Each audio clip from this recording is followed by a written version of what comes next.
Randy can get us started, right? So we can get going. Call the meeting to order on the executive session, Wakulla County attorney-client executive session.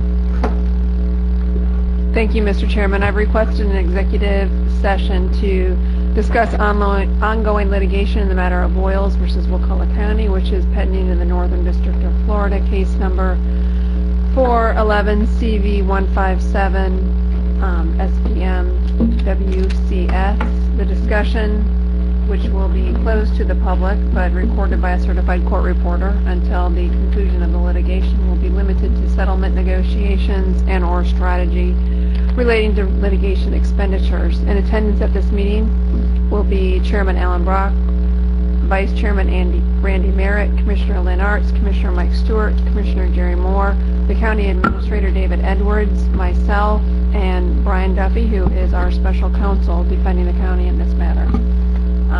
We expect that the executive session will last approximately 1 hour, and if the board does decide to commit to a settlement, we would then adjourn into the public meeting portion for approval of that settlement.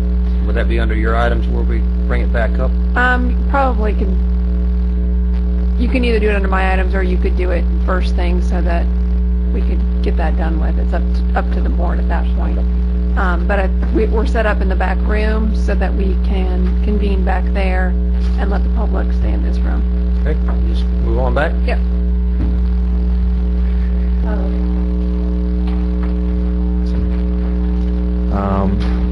At this time, we will conclude our shade meeting, and the meeting will continue again at 5 p.m.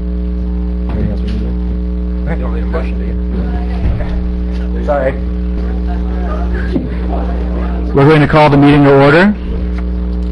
We're going to start this evening with Chaplain Ed Lyon from, sorry, I opened the wrong agenda. That's last week's agenda. Who is Reverend Pastor Pollard from River Spring Baptist Church. Sorry. Let's pray. Father, in Jesus' name, we're grateful for this assembly. God, we pray that you would guide and guard each word that is spoken tonight. Lord God, I'm grateful for how your word teaches us that you have instituted every leader. So, Father, we submit this meeting to you tonight, Lord God. We pray that you would be glorified through it. We thank you so much for what you've done. We pray, Lord God, for each leader's wisdom and discernment, Lord God. Lord, I pray that you would also just continue to remind us through your Holy Spirit, Lord God, what it means to be accountable for every word and every thought that we have. We thank you for these things tonight. We give you glory for it. In Jesus' name, amen. Amen. Please join us for the Pledge of Allegiance. I pledge allegiance to the flag of the United States of America and to the republic for which it stands, one nation, under God, indivisible, with liberty and justice for all. And that was Wakulla Springs Baptist Church. Sorry. Thank you. I apologize. Coordinated. Thank you. You gotta watch it, Alan. The preachers are territorial, so. I appreciate Pastor Pollard coming out today from Wakulla Springs Baptist Church. Up first is the approval of the agenda. Are there any changes that anyone has?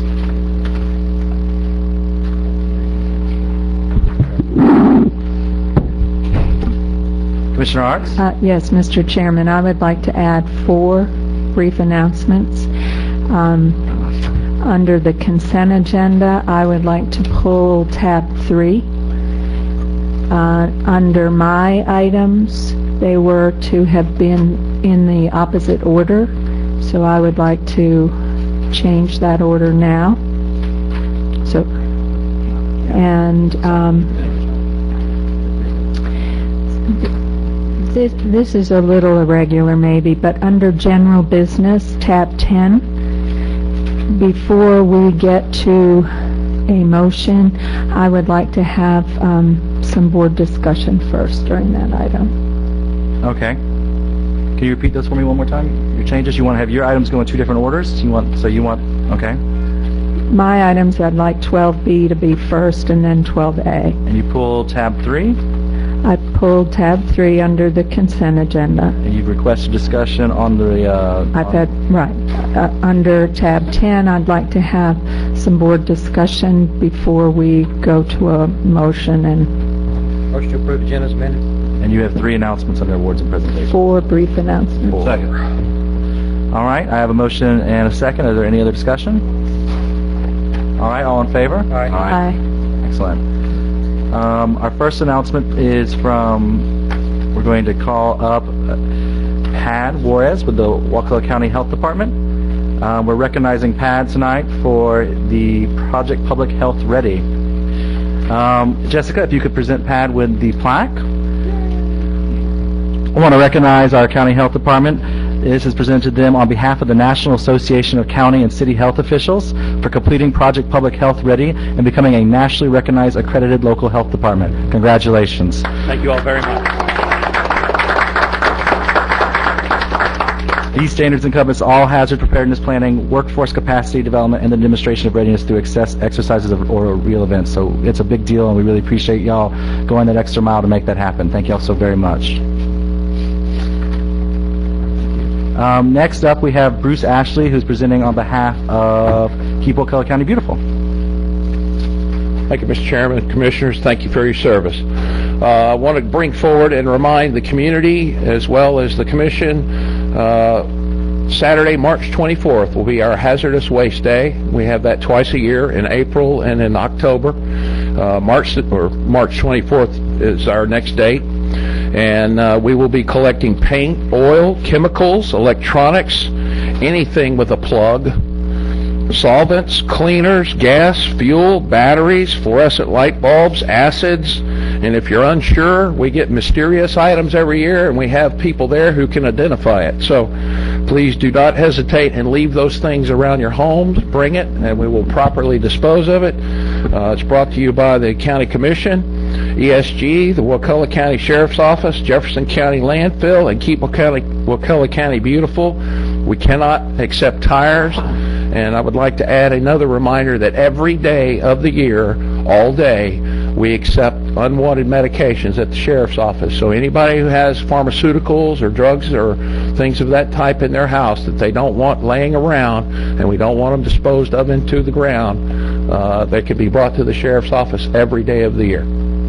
Bruce, will y'all be taking, I know last year before took packing materials, the peanuts, styrofoam stuff. Yes, sir. Is Shannon going to be up there again Yes, this sir. year? Yes, sir. I may have missed that. I didn't. Yes, sir. Satellite dishes, that's another thing that came up last time that we took, but any kind of electronic item. The only thing that we have no capacity for are tires, but I think they still do that at the landfill, and people can take their tires and not leave them, so they draw mosquitoes. Thank you, sir. Thank you. Commissioner Arts, you had 4 announcements. Okay, the first 2 are from the Wakulla County Historical Society, and Herb Donaldson will be presenting those.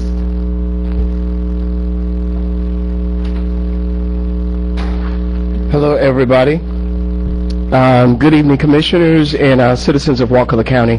My name is Herb Donaldson. I'm the artistic director of the Paladin Tree Theater Company.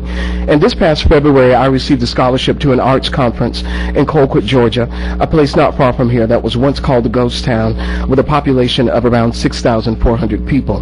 Less than 20 years ago, they developed a show about their history called Swamp Gravy, and the show is done every weekend during the months of March and October. Last year alone, they brought in over $1.3 million in ticket sales, restaurant food purchases, overnight and weekend hotel room stays, and other forms of business where visitors spent their money, all of it due to theatrical performances. In short, all they did was find a way to tell their stories. For the past few years, Paladin Tree Theater has worked to develop a similar model in Wakulla County. We, along with the Wakulla County Historical Society, will present the second installment of Wakulla's story this coming Friday, March 9th at 7 p.m. and Saturday, March 10th at 3 p.m. at the historic Old Sopchoppy School. This year's production will honor both Founders and Women's History Month. Wakulla's story, A Hankering for Headhunting, is based on the Magnolia Monthly, a homemade magazine of news and features about Wakulla County, created by one of our own, the late Elizabeth Fisher Smith. If you're looking for performances by Laurence Olivier or Meryl Streep, you will not get them in this show. This production is not meant to be perfect. It is meant to be real. It is meant to become uniquely our own. People, like all of us in this room, will bring to life R.A. Gray, S.E. Codgill, Flory Neesmith, Myrtle Langston, Emma Porter, C.L. Raywinkle, Agnes Triplett, and many more. Some of the actors will attempt this for the first time and need the support and the backing of the community. Our kickoff event, a panel discussion, is Thursday, March the 8th, beginning at 7 p.m. at the Wakulla County Public Library. The panel is called A Woman's Work in Wakulla. We'll discuss the role of women throughout the ages and stages of Wakulla County. Our moderator will be Dr. Rachel Suits-Pienta. Panelists include Susan Sahlberg, Andrea Carter, Colleen Skipper, Madeline Carr, Angelita Rozier, Tammy Barfield, Betsy Smith, daughter of Elizabeth Fisher Smith. Again, this is our second year of Wakulla's Story, and we hope to do more before the year is out. These plays are not something that we do in our spare time. They help us learn more about who we are and what we are as Wakulla and what we have to offer. Our stories are unique history and can help pave the way culturally and financially for our county's future. We have flyers available for everyone, and thank you again.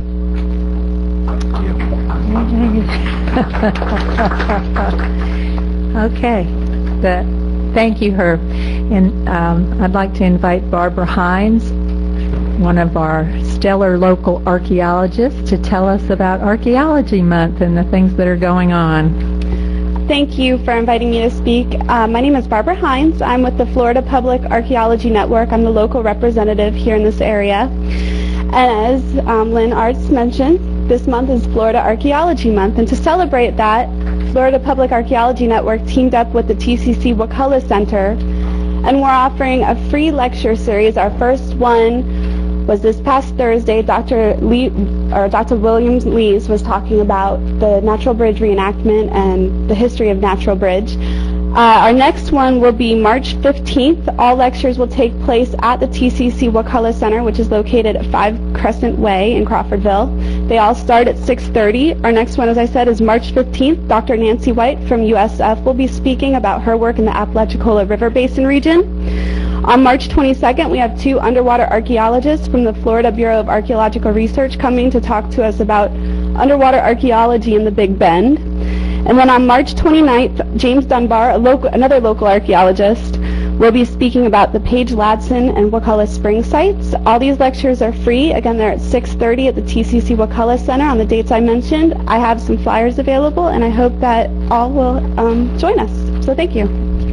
I attended the first one. It was fascinating. Okay, the last announcement. Cynthia Paulson with Palmetto Expeditions wanted me to invite people to participate in another edition of the Water's Journey, Following the Water to Wakulla Springs with Jim Stevenson.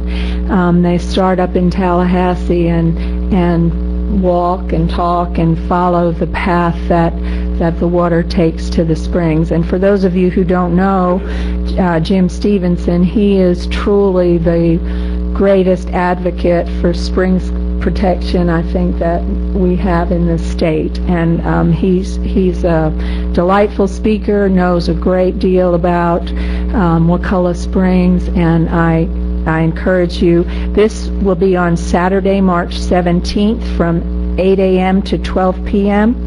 And if you want to participate, please call 926-3376. Thank you. Those are all of your announcements? Yes. Okay. And before we get out of the announcements, I also wanted to mention, just so everyone knows, the United Way of the Big Bend is offering volunteer income tax assistance in Wakulla County. So they're doing it on Thursday mornings and Saturday mornings at the Wakulla County Library and Wednesday mornings at the Wakulla County Senior Center. If you know anyone who may need help getting their taxes done, there's more information on their website, or you can call 211 for details. That's 211 for details, but they are doing volunteer income tax assistance, so I recommend that people ask them. They may be able to help you find some money. Those are all of our awards and presentations for the day. We'll come back to citizens to be heard around 6:30 this evening. Up next on our agenda is the consent agenda. Motion to approve. Where every item 3 has been pulled. Second.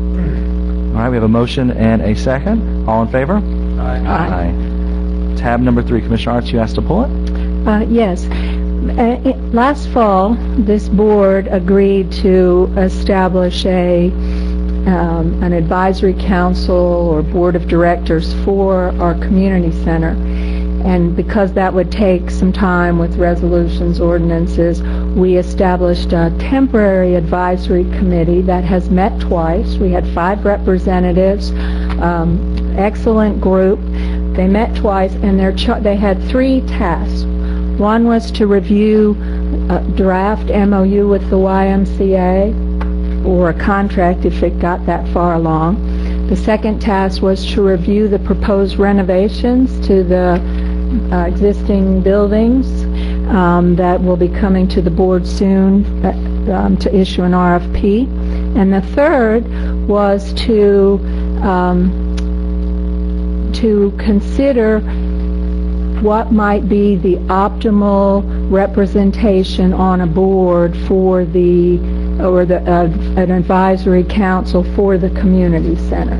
And they did review a draft of the ordinance that Heather Encinosa had prepared. So this group did not actually get to review an MOU because we hadn't yet received one from the Y. They did review the renovation plans, and I'll just summarize. For the most part, they were very enthusiastic, felt very comfortable with those. And when they reviewed the proposal for the community center advisory council, which, if you recall, was proposed as a 5-member board with, let me see, it was going to include 1 member just selected by the board, a representative of the school board, a representative from the Y, a representative from IFAS Extension Service, and a representative from the Wakulla County Coalition for Youth. There was discussion about what kind of board members we needed and whether there needed to be any other different kinds of representation. So Gail Campbell, who was representing the Coalition for Youth on the board, and Bobby Pierce, who was representing the school board, are here representing the advisory committee, and I'd like them to come up and present what the group recommended.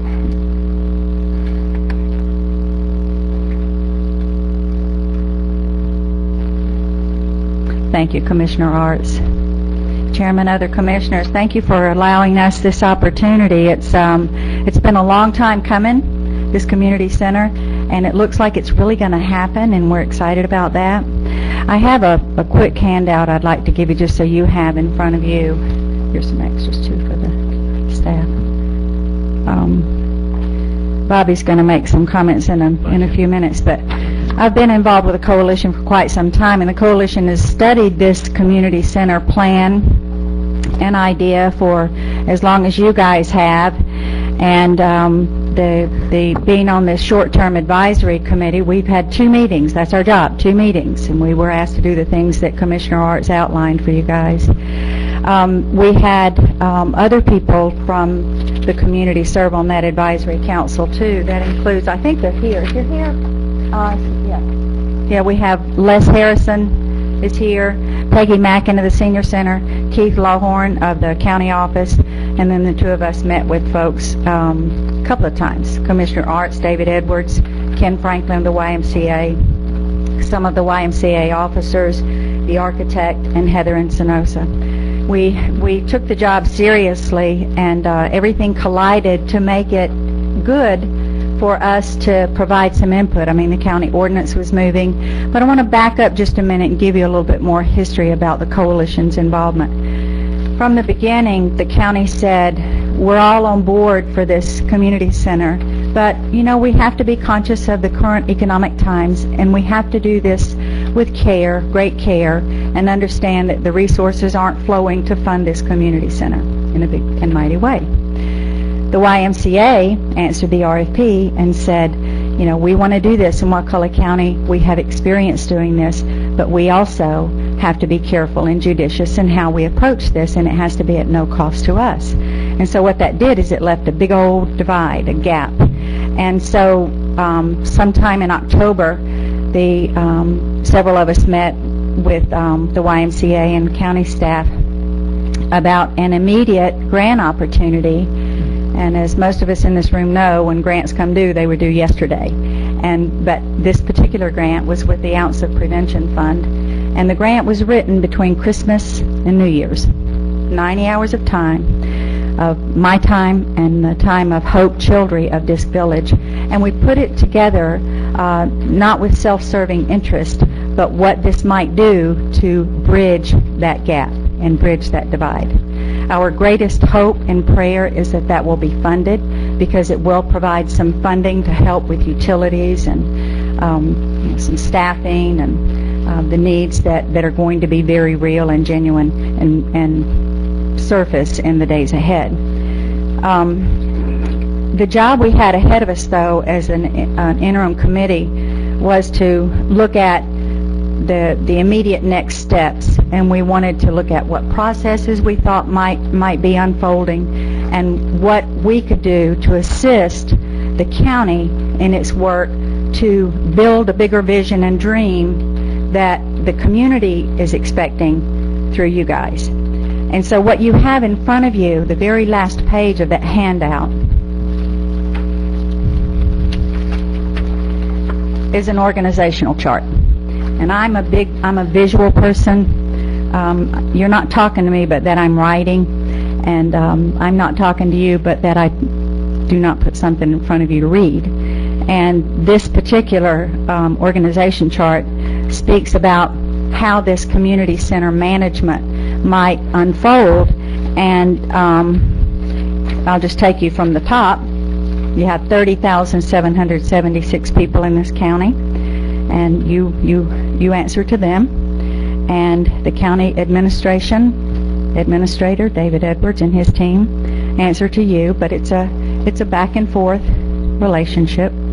But under that is an advisory council, and Commissioner Arts referenced that originally it was 5. When we sat in that committee, we discussed who those people might be. We named names and hope that you'll come to us to ask us who those names were, because the community center team is not intended.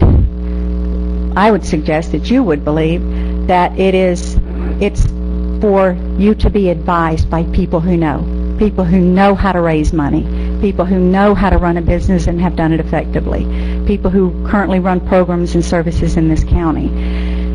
And I'm going to let Bobby Pierce speak to you about the makeup of that advisory council. Okay. Thank you, Gail. Excuse like me, I said, it's been a pleasure. Bobby, Yes. Could I just say one Yes, thing ma'am. that I think Gail didn't mention? In this what you're looking at, this community coordinator position would be funded by the grant that Gail spoke about. Okay. Sorry. Okay. It's kind of we're hopeful for that. It's been a pleasure to serve on this committee, and I'm excited about the possibilities that a new community center will bring to our county and to our community from a standpoint of where the school system sits on that. You'll find that we'll be completely supportive. I've spoken with the superintendent about that, and we'll continue to be a part of this group. In looking at the type of people we wanted, if you look at the flow chart, you'll see that we've got a resource development, marketing, business, sports, recreation, health, arts and health, senior center, YMCA, and school board. And then underneath that on the very bottom, you'll see 4 additional that we toyed with and talked about, and we brought those back just for consideration. And then I'll give you a little bit more of a definition of what we were looking for. One would be an appointment by the Board of County Commissioners, and that would be a resource person. This person would have experience with fundraising and grant writing. We see in this climate that we need highly motivated individuals to be on this committee, and they need to be people that have got the ability or have a history or experience in working with others and getting things done, and tasks that are somewhat large, especially in fundraising, because we know that goes without being said right now in regards to the budget that's available. We recommend that the Chamber of Commerce have an appointment. That person, we were hoping, would be someone that's got a business background, and that the Chamber would be allowed to make that recommendation to the board. We also would like to see someone from the art or health-oriented community in the Wakulla County community. And if you look at, there's a definition of that also underneath that. I won't read those verbatim to you. Then we'd also like to see someone from the sports and recreation realm, and this would be someone that could be an icon to some extent, somebody that's had experience, someone that's a role model for our students and for our children, and someone that could serve to kind of work in that realm and draw attention to the works of the board. Then the last four were the ones that we spoke of that we contemplated, and we brought those back to you for consideration. You'll see those on the, I guess it's the second page, and one of those would be a youth representative that we would recommend that you would allow the principal at the high school to make that appointment to represent. We also would recommend that you consider a faith leader from our faith community here in Wakulla County. We recommend that you would also approach the Sheriff's Department and allow the sheriff to have an appointee on that committee, and we recommend also that you would seek an appointment on an alternating basis from the incorporated cities of Sopchoppy and St. Mark's to involve their know-how and expertise. Again, there you're talking about places that are constantly working with grants also, so that's another possibility. And that's our hope, that the board would consider those types of people to work on this. But I think the beauty of what we've done so far is that we've gone into this with open eyes, and we realize that funding is very difficult, and you can't just print new money. And so with that being said, the original amount that we're going to spend there on the infrastructure is just a great start, and I think a great plan has been laid out. And then if we get this grant to assist in the operating of the new facility with the know-how that the YMCA will bring to it, I think it's a no-brainer, and I think that it's nothing but an advantage for everyone. I've already pointed out to the superintendent that the very first thing that's going to happen is that parents in our zones are going to request that we transport students to this facility for after-school events and that have memberships, and of course that'll pose a problem that we will work on because currently we don't transport students out of zones.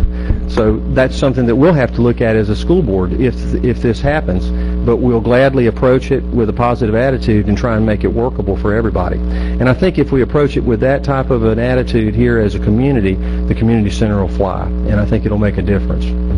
Thank you for your opportunity to speak to you tonight. Thank you. Do you have any questions for them? Yeah, I have a question. Okay. Go ahead, Brad. I just wonder if there was a motion. I'll put one on in a minute. I have a question. Are these this advisory council, have they been chosen yet? The actual people? No, sir. So when will they be chosen? I guess that'll be at the board's discretion. And do we have any timetable on that? Well, if the board directs tonight, this is an ordinance, so it would need to be advertised and come back for a public hearing. In the event you approve it after having a public hearing, you could have an accompanying resolution that would appoint the names. Okay. And the Sheriff's Department, pretty much you said here that the enforcement, but the Sheriff's Department is on your system as we speak. Okay. That's our recommendation, yes, sir. Now, I think you would find also that the outgoing group of 5 would be willing to come back and help bring together a list of people that might be people that you might want to consider. If we could be a resource to you, I think you could ask that of us, and we would come back and reconvene. Are you subject to being on the board also? Yes, sir. At this time, you're talking about in regards to so me we personally? could appoint some of you on the board, on the going forward board. We could appoint some of you on the going forward board. Or their Yes, sir. the agencies they're affiliated with could appoint Yes, sir. them. Yes. The school board I think could first the appoint school them. district might want to have this as a consent item at one of our board meetings and approve the appointment, and then the board would be able to take it from there. So, yes, sir. Ms. Arts, I take it this was pulled to take the language out of the ordinance that was in the consent agenda with 5 members and substitute it with actually 11 members. That's the intent. Right, that's, I the support it. That's fine. the advisory committee has recommended that this is how we configure the board. And I think they have a good vision for the kind of board we need to make this a really successful venture. So I move then to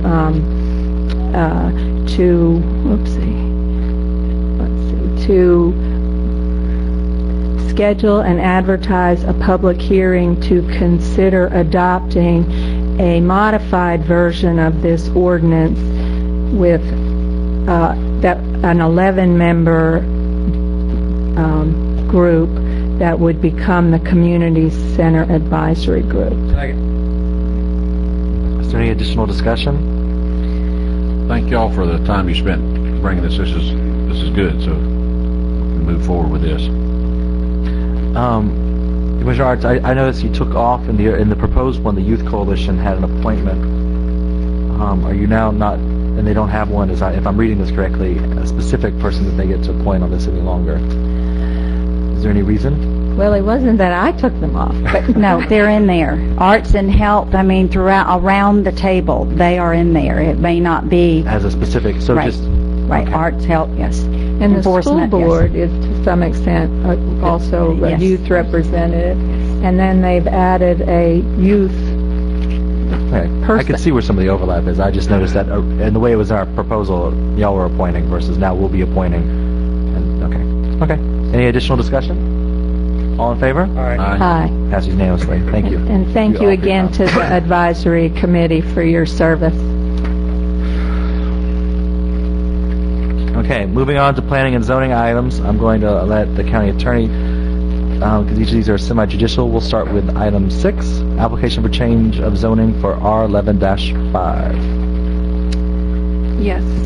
First of all, in order to proceed in accordance with your code, each county commission member needs to disclose any contact they may have received from interested parties or their representatives, any lobbyists or other third parties concerning the pending application for change of zoning R1105, which is to change zoning from ag to conservation down in Purify Bay. Commissioner Arts? Nothing since the previous time this came to the board. No, ma'am. None? No. None. Okay. Anyone who is going to speak on this issue, please stand up to be sworn. Do you swear or affirm to tell the truth, the whole truth, and nothing but the truth? I do. Thank you. All right. Commissioners, this request is for change in zoning from agriculture and P2 conservation to P2 conservation. It is 436.22 acres and is located at the end of Purify Bay Road. This property is owned by the county. This request is being done in order to satisfy the requirements of a 1996 grant to purchase the property. I'll make a motion to conduct the first of 2 public hearings and consider the application for change of zoning R1105 based on the recommendation of the Planning Commission and the findings of facts inclusion of law made by the board, any evidence submitted at the hearing hereon, and adapt the county staff. Move the staff report into the record. Exactly. Second. Motion and a second. Thank you. Are there any citizens to be heard? Any discussion from the board? I have a brief question for staff. I know we had, when this was first brought up, we talked about seeing if we could turn this over, and I apologize, I meant to come by and ask today, turn this over to the Wildlife Refuge. Have we been able to get any update on that? Well, the recollection among our staff was that they had been asked, but we don't know for sure, and we can come back to you with an answer on that. They had been asked, but had refused, or they didn't want the property. Okay. All right, excellent. All right, any additional discussion? All in favor? Aye. Passes unanimously. Moving on to our next tab, Transmittal of Comprehensive Plan Map and Text Amendment, CP 11-03. Heather? Thank you. Again, this is a quasi-judicial matter, so if any of the board members have had any ex parte communications, which means any contact received from interested parties or their representatives, any lobbyists, or other third parties concerning this matter, or any personal investigation or knowledge that you may be relying upon in making your decision here tonight, please disclose that at this time. Commissioner Arts? I went to the property. I spoke with staff at length, and I have had some communications with citizens. Commissioner Moore? No. I spoke with the agent and the property owner. I was contacted by the agent to ask if I wanted to have a meeting with the owner, and I told him no, so I don't know if that even counts. I spoke with the owner and agent. Thank you. Anyone who is going to testify on this matter tonight, please stand up to be sworn. Raise your hand. Do you swear or affirm to tell the truth, the whole truth, and nothing but the truth? Thank you. Now turn it over to staff to run through the staff report on CP 1103. Commissioners, this request is for transmittal of the comprehensive plan amendment for Springs Creek Farms LLC. It's a 229.7 acre parcel. They're requesting a change from agricultural to rural 1. The request includes some text language that would limit this to 23 dwelling units on the property, single-family units on the property. It also requires Florida Energy Efficient Code and the development meet Energy Star ratings. The development is located at the end of Sand Lake Road, south of Coastal Highway and Spring Creek Highway. Current land use requires 1 unit per 20 acres. The request would change it to rural 1, which would require 1 unit per 10 acres with dirt roads or 1 unit per 5 acres with paved roads. Again, they are limiting the development to 23 single-family units on the property, which is at a net increase of 12 units. This project does have quite a history. This was back. The same application was before the board back in October 2008, where the board voted to transmit it to the Department of Community Affairs.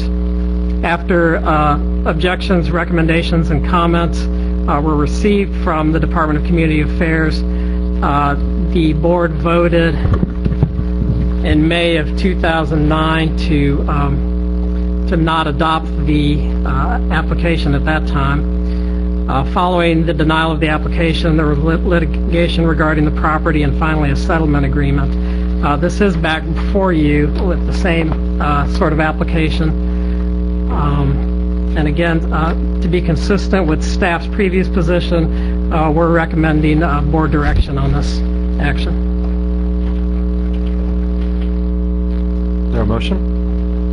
I'll make a motion to conduct a public hearing and vote to transmit the proposed comprehensive plan amendment amended future land use map designation from ag to rural 1 land use and the proposed text amendment for future land use policy 1.2.3 based upon the recommendation of the Planning Commission and the findings of plat disclosure law made by the board and the evidence submitted at the hearing hereon and staff report Moved into the record. moved into the record. Second. I second. Yeah. All right, we have 5 citizens to be heard. Lisa Danzy.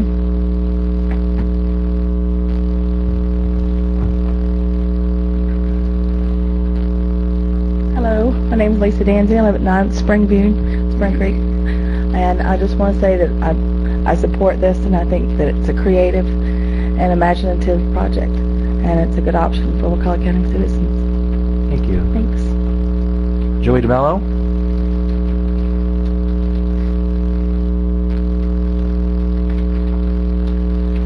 Joey DeMello, 9 Springview. I think this is a good, responsible, and well thought out plan, yeah.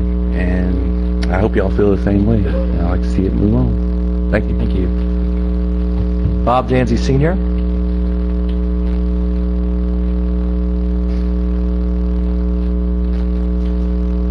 Name's Bob Danza Sr. and I live at 306 Cajun Posey. I'd like to see this project move forward. Thank you. Karen Morgan.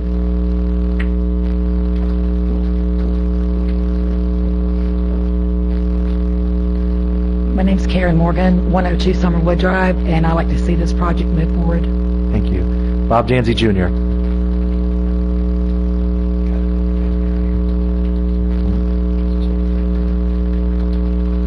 My name's Bob Danzy Jr. I live at 9 Spring View Drive in Spring Creek. And again, I would just like to reiterate, I'd like to see this move forward. Thank you. Thank you.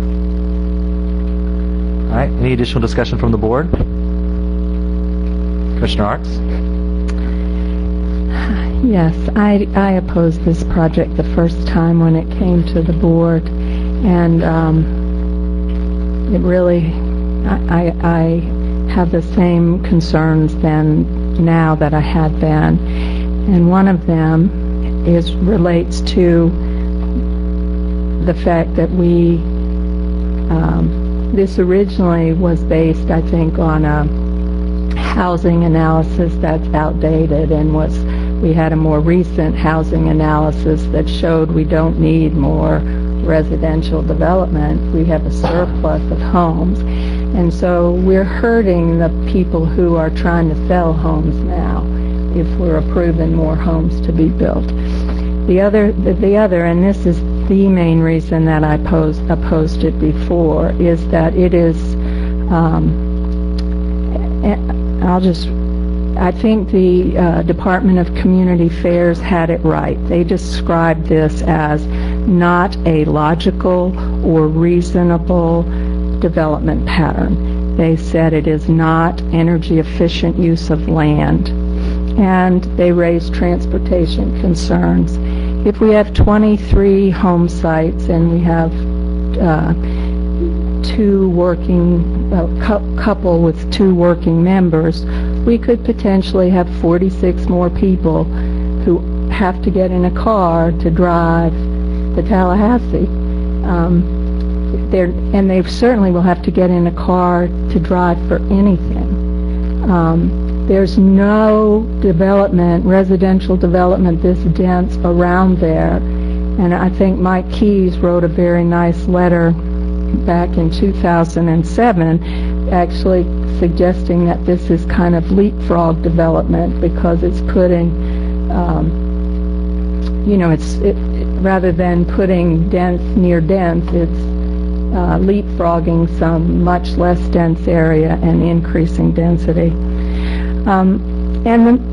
For a county government that is struggling with infrastructure and providing services on a budget that's shrinking, I just really want to emphasize to you all that when you locate development so far away from your more urban centers, you're making it most expensive for the county to provide services for those people. And it's not smart growth, and it's not good policy. It's economic policy for the board. Jessica, I'd ask you if you would show something just to remind the board of an analysis that was done by Tallahassee and Leon County. And this was done by Sherry Horn. Go ahead to the next.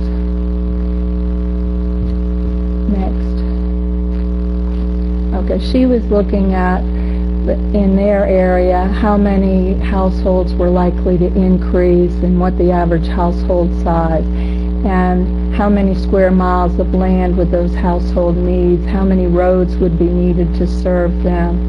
Go ahead. And she looked at what the current development patterns are and projected that forward. Go ahead, Jessica. And if you continued with 1 unit per acre, and this is in the periphery of Tallahassee, the cost for arterial collectors was going to be $10 million. And the cost per household was, $208,000. Okay, next slide. If you bring them in closer to your main center and you reduce the size of the property. So this is 2 units per acre, bringing it in closer.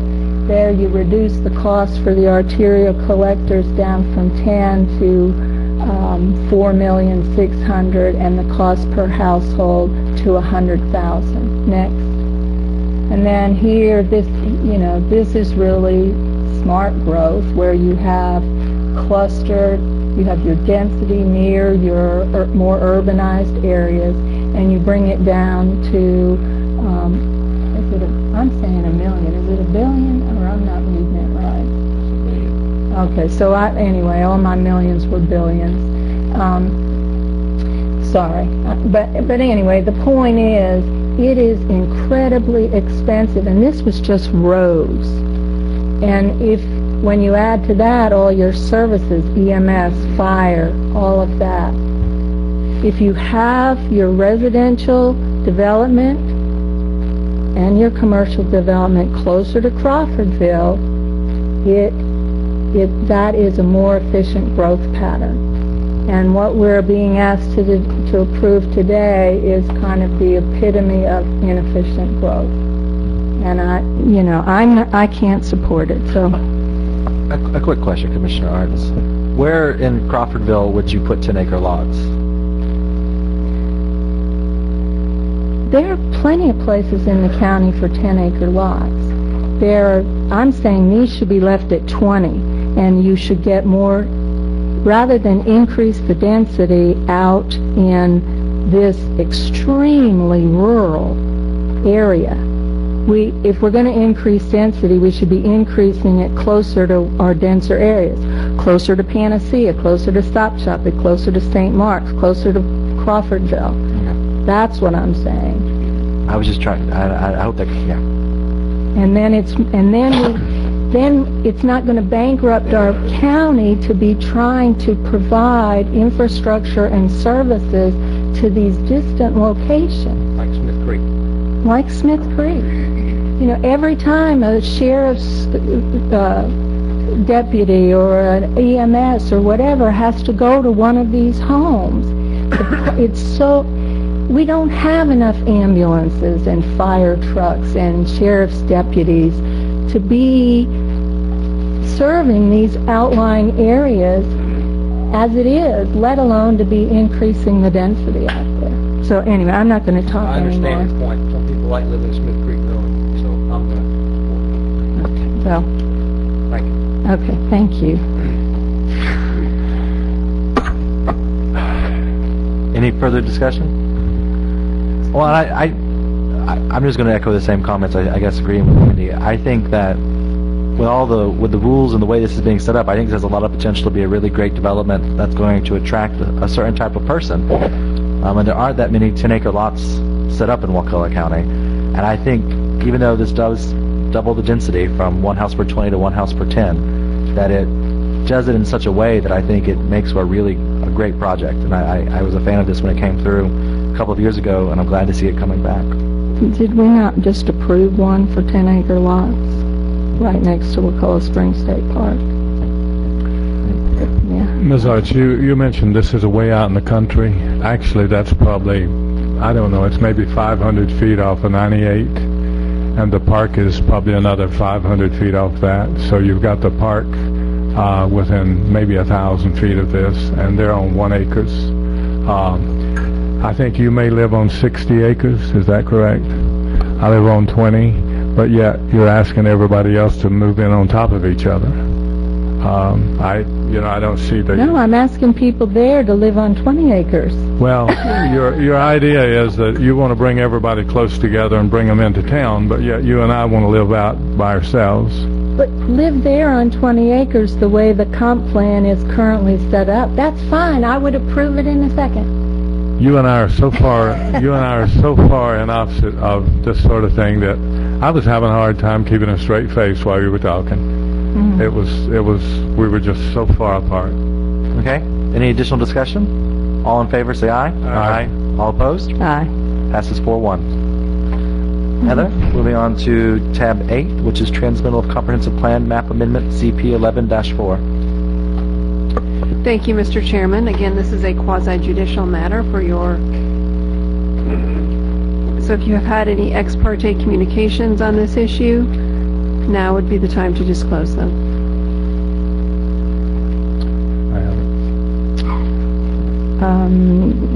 None related to this one, other than, I went to the site and I talked to staff, but no communications with anyone else. Same as the last. I spoke with the agent and the property owner. Same as last. I was asked if I wanted to have a meeting. I told them no. Owner and agent. Thank you. Anyone wishing to provide information or testify in this matter, please stand up to be sworn. Do you swear or affirm to tell the truth, the whole truth, and nothing but the truth? I do. Thank you. Now staff will run through the staff report on CP 1104. Commissioners, this is a request for transmittal of comprehensive plan amendment for Big Bend LLC. It is going from the Rural 2 designation to Commercial and Rural 3. The property is 26.53 acres, located on the east side of Crawfordville Highway, just south of Lisa Drive. Approximately 13.5 acres will be they're requesting commercial, and the remainder will be Rural 3. This was similar to the last application that it had been before the Commission before in 2008 for transmittal to the Department of Community Affairs. The DCA returned objections, recommendations, and comments, and subsequent to that, the board voted in May of 2009 to not adopt the amendment. Following the denial, there was litigation again, and then a settlement agreement subsequent to that. This has gone before the Planning Commission, this current application, on February 13th. They recommended to approve the transmittal of this. That was the Planning Commission sitting as a local planning agency. Again, this is for transmittal, so if it is transmitted, it will come back before the board at some point for adoption.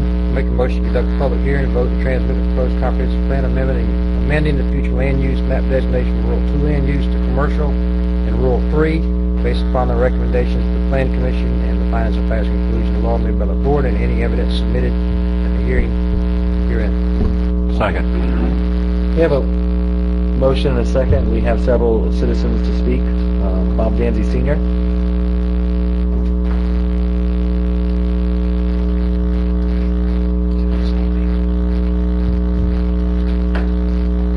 My name is Bob Danza Sr. I live at 306 Cajun Posey. I support this project. I'd like to see it move forward. Thank you. Karen Morgan.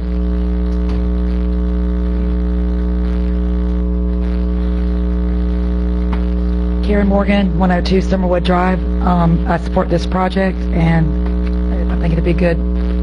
Thank you. Joey DeMello.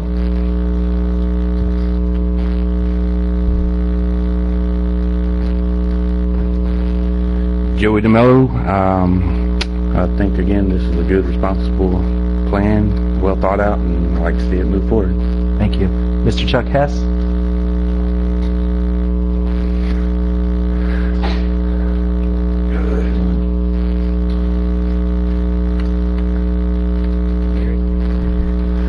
Chuck Hess, 112 Lake Ellen Circle. As you can figure, I don't support this project. I didn't support it last time. Basically, and we all want growth in the county. We all we want our community to grow. The problem with our county is we're a bedroom community. We have lots and lots of people that go to Tallahassee. What you're talking about here is taking the only portion of 319 that is currently free-flowing and has good traffic speed and slowing it down by putting commercial development there. Now, if you want to think about growth in this county, we're going to still depend on jobs in Tallahassee. That means we're going to depend on that model that allows people to live down here and commute to Tallahassee for work. And if you start slowing down Crawfordville by taking our 319 and turning it into a strip mall all the way up and down, then you're going to lose the ability for people to come here, work, live, and go to Tallahassee to work. And that's vital for this community.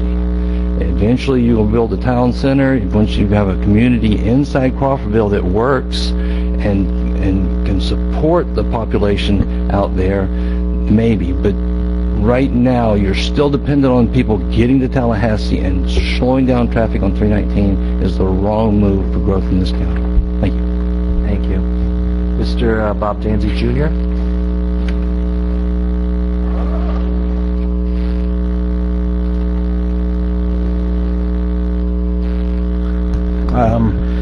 My name is Bob Danzy Jr., and I live at 9 Springview Drive. And I'm glad, me and Chuck, we have our times back and forth on these issues. So I appreciate what he had to say, but the tough thing for the side of the community that thinks like that is that Ms. Arts is going to get the vote for this one, because it's almost exactly what you said you wanted on the last one. Actually, if it's done correctly, it'll create jobs. It's 1 acre tracts. Fire and ambulance doesn't have to go as far. It's perfect. It's perfect for what you just described. Close. So thank you for your vote. Close. And lastly, Lisa Danzig.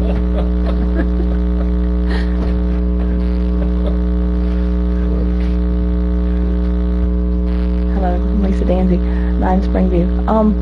Well, I think if we're a bedroom community to Tallahassee, maybe Franklin County could be our bedroom. That they could bring their tax dollars and spend at a box store. Maybe we wouldn't have to go to Tallahassee and give them our money if we had a box store here. That's my thoughts. Thanks. Thank you. Any discussion from the board? I have a question for staff. Because I don't think it was made during the presentation, although you and I talked about it when we met. One of the things I really like about this project is it's multi-use. It's got commercial and residential. My main question that I asked the county staff is, does this fall within the boundaries of the Crawfordville Town Plan? If it's within the town plan, it's got my vote. If it's outside the town plan, we're killing the town plan every time we approve something outside the boundaries. And so I asked staff, the boundary was a little bigger than what I originally thought. So tell me, is it within the boundary of the Crawfordville town plan or not? No, it's not within the town plan boundaries. Yes, thank you. Is this Jerry Math's old place where he used to sell storage buildings The U-Haul? that was used for commercial? That's correct. Okay, is this in the enterprise zone? Yes, part of it is. Thank you.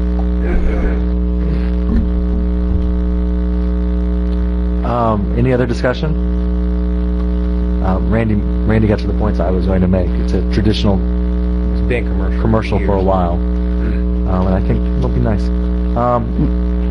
Any additional discussion? Hearing none. All in favor? Aye. All opposed? Aye. Passes 4-1.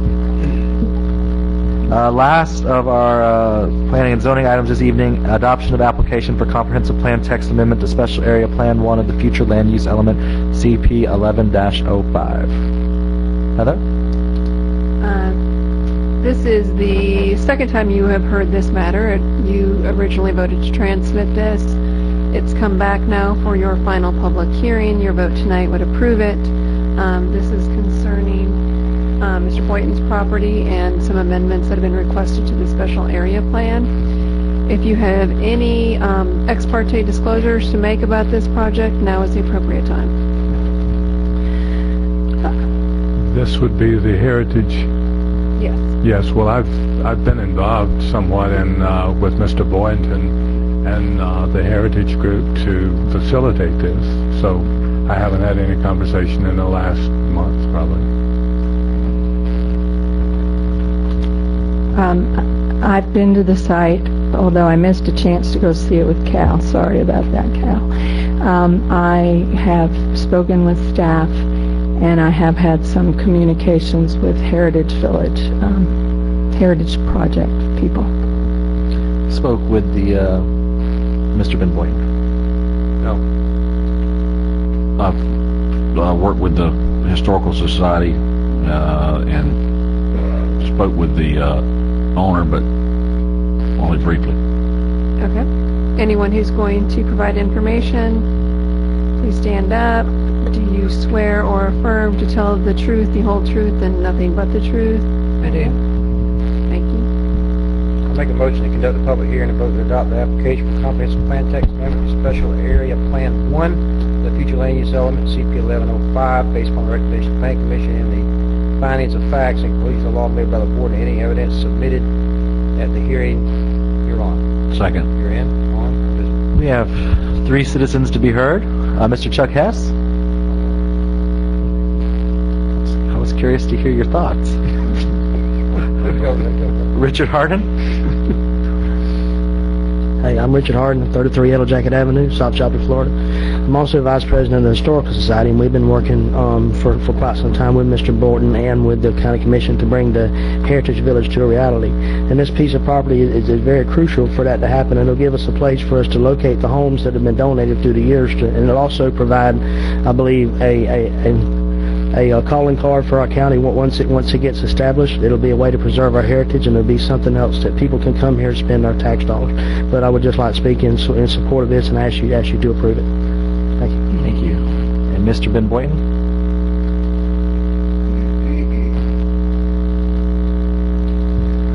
I appeared in front of you a month ago requesting that,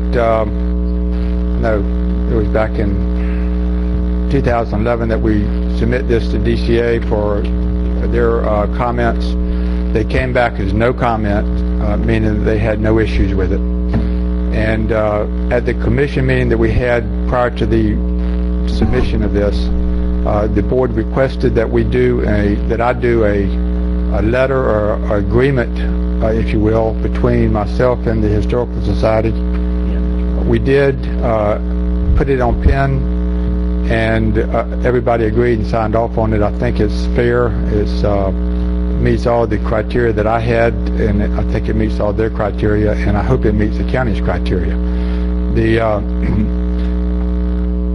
I met with David Edwards, and we went out on the property and looked at it, and one of the things that he suggested is that we do a development agreement with all 3 parties. I think it's a very good idea.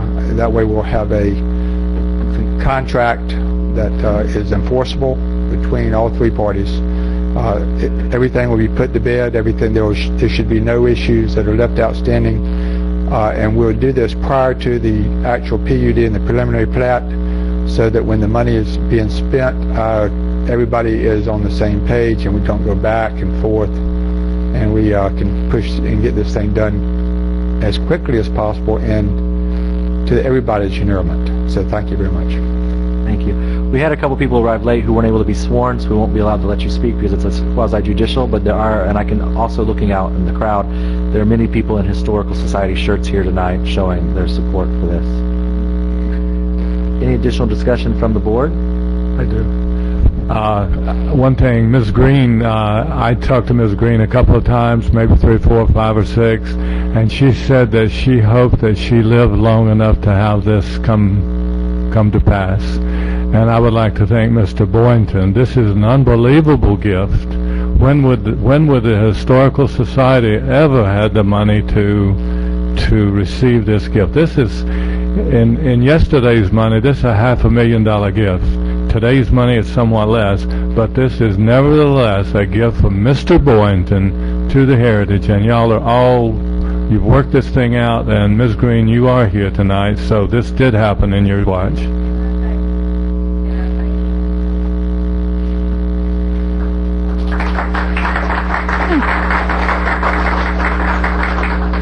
Thank you all for your hard work. Hearing no further discussion, all in favor? Aye. Aye.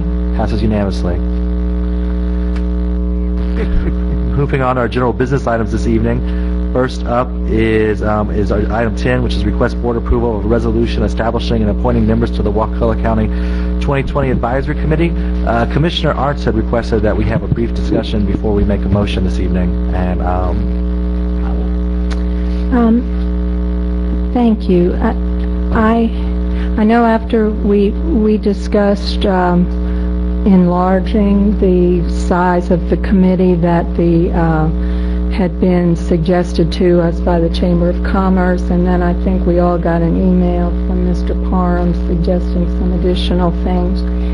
And then I kind of stepped back for a minute because I was feeling a little bit of some lack of clarity related to this initiative. And so I'm just going to, let me pass these down to y'all and let you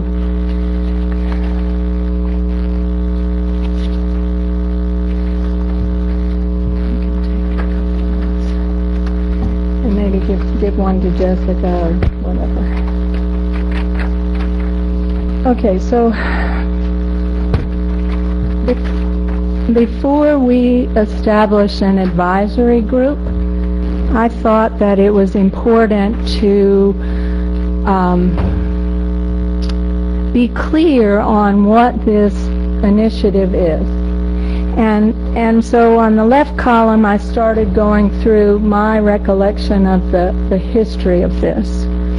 And the Chamber of Commerce held a meeting. They invited us all to a workshop where they proposed this idea. And Jerry and I were there, and I think Alan came a little bit late, but they proposed that we have a Blueprint 2000 project for our county that would exist as a private-public partnership, and that would use a tax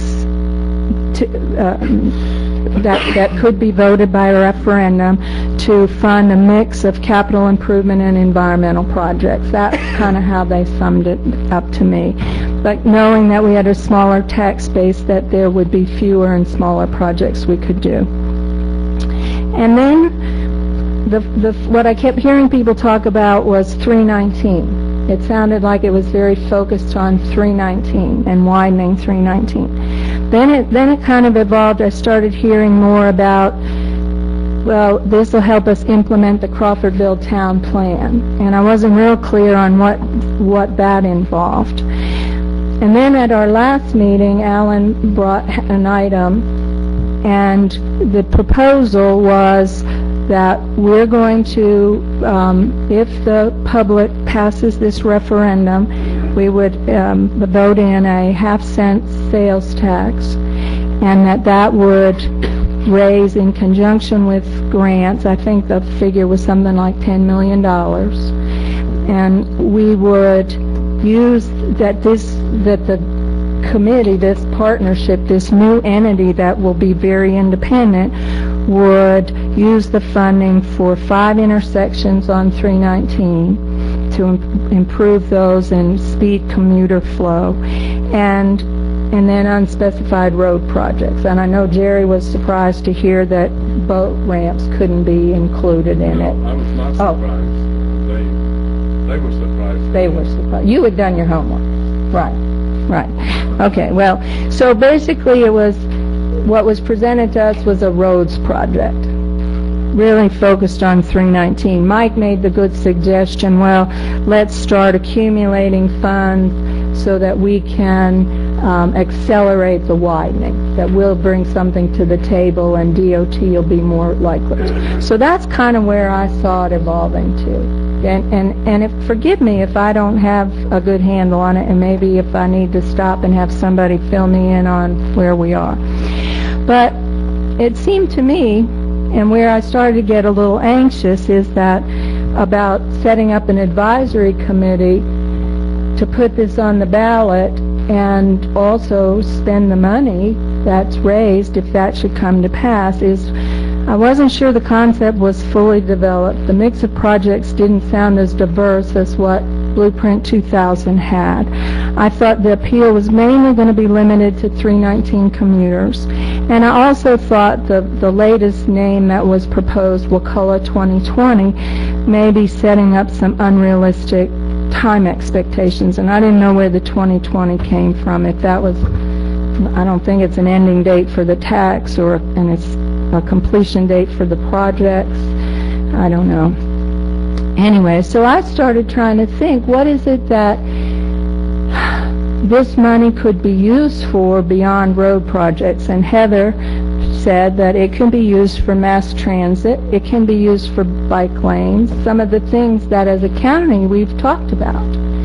And so I guess before we establish a committee, I guess what I'm asking the board is let's agree on the concept, and I'm proposing that it be broader than roads, that it be mobility, and I've suggested, beside improving intersections, bike lanes, establishing what I call a trolley bus or a circulator that would make loops around the downtown and help seniors get to shopping and restaurants and grocery store, and help kids get to the community center. And even if it just starts out making a couple round circuits a day, you know, it could evolve to hourly, and then it could evolve to, you know, continuous. In some of your larger cities, you see those kind of things. And that is consistent with what we've talked about, trying to develop Crawfordville into a really walkable type neighborhood where people can just hop on and off this little bus that just goes around all the downtown sites. We've also talked about public transit, especially express vans or buses. And the Wakulla County Transportation actually had a grant to set up express vans to Southwood, and we lack the match. We have 3,000 people that work in Southwood, and we could take some number of them to and from every day if we came up with the match, and this seems like a perfect vehicle for that. So anyway, before we started naming entities, if we're willing to embrace a little broader vision and maybe a little more futuristic, then I had suggested we put someone from Senior Center, Wakulla County Transportation on there, and then they came off. But they make a lot of sense to be on if we're going to look at using some of this grant money or some tax money. And I think I'd like to see somebody representing cycling interests. So I'm going to stop and let y'all react. My first reaction is this is an initiative that citizens who have mainly worked with the chamber now, they sort of gather together as the organizing force, have put together and brought to us. What we're doing is taking their idea and putting it on the ballot, and it becomes their challenge to go out there and get the support and get it to pass. And we're just helping them have this initiative. It's not being spearheaded by us. That'd be the main point I'd have. I think there's a lot of merit in this idea. That's why I've been helping bring it forward and working to help make this happen. But it's not a county project. And the interlocal will give the relationships between this board the authority to go out and implement this as it moves forward. Not having to interact with us very much in the future. This will be their project.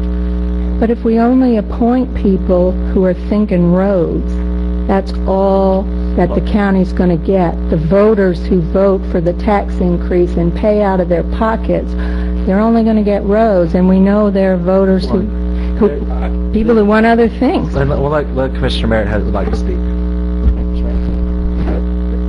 Heather, does a judge review the referendum language to make sure that it jives with what's actually being proposed? It can be challenged, though, correct? I think referendums have been challenged. If it's challenged, then it would obviously go to a judge. But so it's on us, I guess, to, if it's just for roads, then we have to say you're voting just for roads, and the citizens decide. So I'll make the motion to approve the resolution establishing and appoint members to the Wakulla County 2020 Advisory Committee. Second for discussion. Motion and a second. I think Commissioner Moore wanted to say something, and we'll come back to you, Commissioner Stewart. But I'm going to understand Randy's motion is just to approve the list that was discussed last time, and that's in this. The resolution is presented. Okay. Just keep in mind there are 2 blanks that we have to appoint during discussion in the resolution. Let me run down since this just came up at your last meeting. we've been working pretty fast to get this on for this meeting, and so some of the appointments are still coming in. I'll run through the ones that we have now and let David help me out with that. Pat Jones was selected by the Wakulla County School Board. Jared Miller was selected by the Sheriff's Office. John Schuff was selected by the Chamber. Kevin Vaughn was selected by the EDC. Jackie Lawhon was selected by Sop Choppy. Zoe Mansfield was selected by St. Mark's. Tim Jordan was selected by the Wakulla County TDC. That leaves 2 blanks for this board to appoint. One, according to last board direction, and obviously you guys can change that tonight if you'd like, but one is anybody, and one person must reside in the town plan area. I understand there's some perhaps interest in changing that from reside to resides or owns a business, and that's fine. You can also make that change tonight if you'd like. We're talking about somebody being within the town plan. It doesn't make a lot of sense this is a business proposal, to have somebody who may be a resident. They could be a resident of anywhere. I would like to see you change that from being a resident to being a business person within the town plan. I'll amend my motion to go along. Resident or business owner. I'd like to take the resident out and just have somebody who has business in the town plan. That'd be one member. We just did. Okay. Alan mentioned I resident. said resident or business owner. You could still appoint a business owner, or you could appoint a resident. That would be left to the board's discretion. Resident or business owner. And I modified my motion and Mike. Commissioner Stewart, and then, or do you want to just let me, after you're done, we're going to have a hear from a citizen. I still don't know that the committee is big enough and diverse enough. I've thought about it, and I think it needs to still be, I agree with all what we have here now, but the more I've thought about it, if we want this to be successful, and I'd like to see I hope the public will find that we need this and vote for it. But that's up to the public and the citizens. But I think we need to, if we're going to have buy-in in this, I think, everybody in the county is going to pay the 1 cent or half cent sales tax. I think we need representatives from, like Smith Creek, even though they have a small voting population, but I think you need to have somebody there who has a say, and I think you need to have somebody from Wakulla Station and the other. That's an outlying community who should have some say on making it. I can just imagine people in Wakulla Station saying, "Well, we had no say in this. All those guys that live in Crawfordsville are going to spend all the money on 319. We're not going to have any say." That's how I'd feel if I lived in Wakulla Station. You live there, Alan, so you know the folks there better than I. But St. Mark's, Sop Choppy, we already have that built in there. But the outlying areas that were more Panacea, especially Waterfronts Committee, or whoever from Panacea, somebody needs to be from that community that speaks on behalf of that area. And if we don't, I think we're going to run the risk of this thing not getting approved, because you're going to have folks who won't have a say in this. And we were rushed last time. I've had more time to think about it. I'd like to see more diversity on it from outside the community. And I know a small committee is good because you can get more done quicker, but this is a big issue. And we're going to ask people to vote on it, and it needs to be right, and the language that we put in that referendum needs to be to the point, short, where people can understand it, and they understand what they're going to vote for. That's very important. I think we have 11. You have 11 now? 9, so Wait, make sure MedArt's listed. I heard Panacea, I didn't hear MedArt. Well, let's hear from the citizens, and then we'll come back, because I have concerns and ideas also. So we've had 3 cards from 1. We're not going to accept any further cards on this. We'll start with Chuck Hess.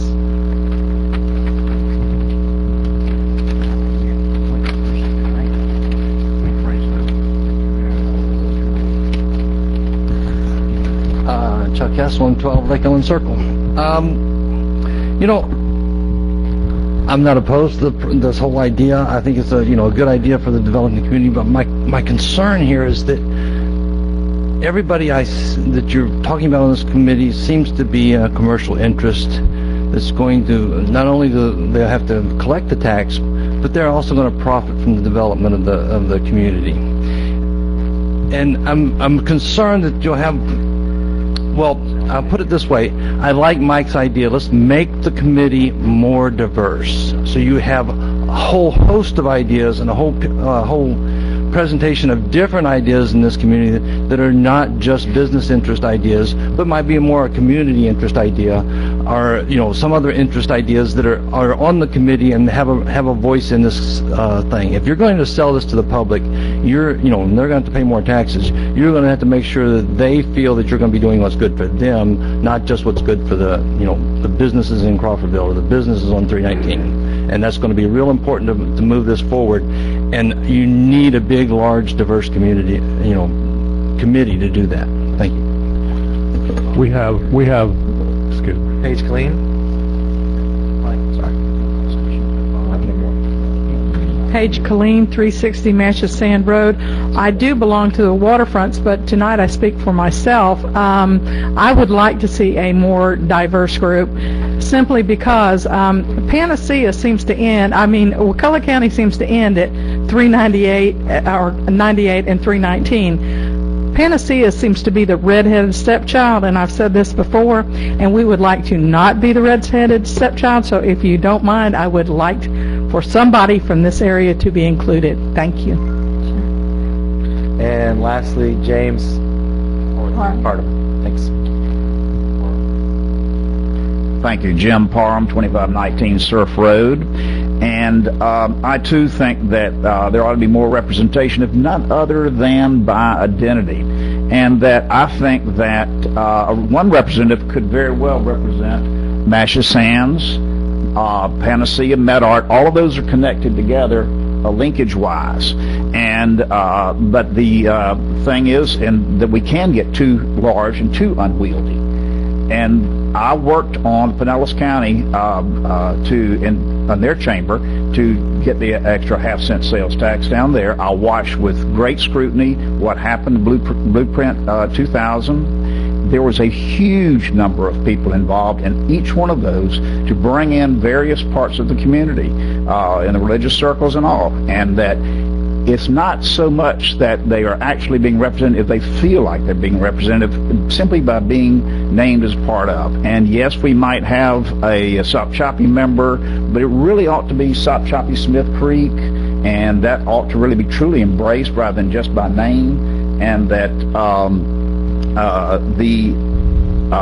my idea that I did send to you, and thank you for your reception thereof, is a set of permanent members that would be an executive type, but then the charter members help get this off the ground and going. And I've sent that to you before. I do think that a member of the Public Works ought to be a part of that as a part of the permanent.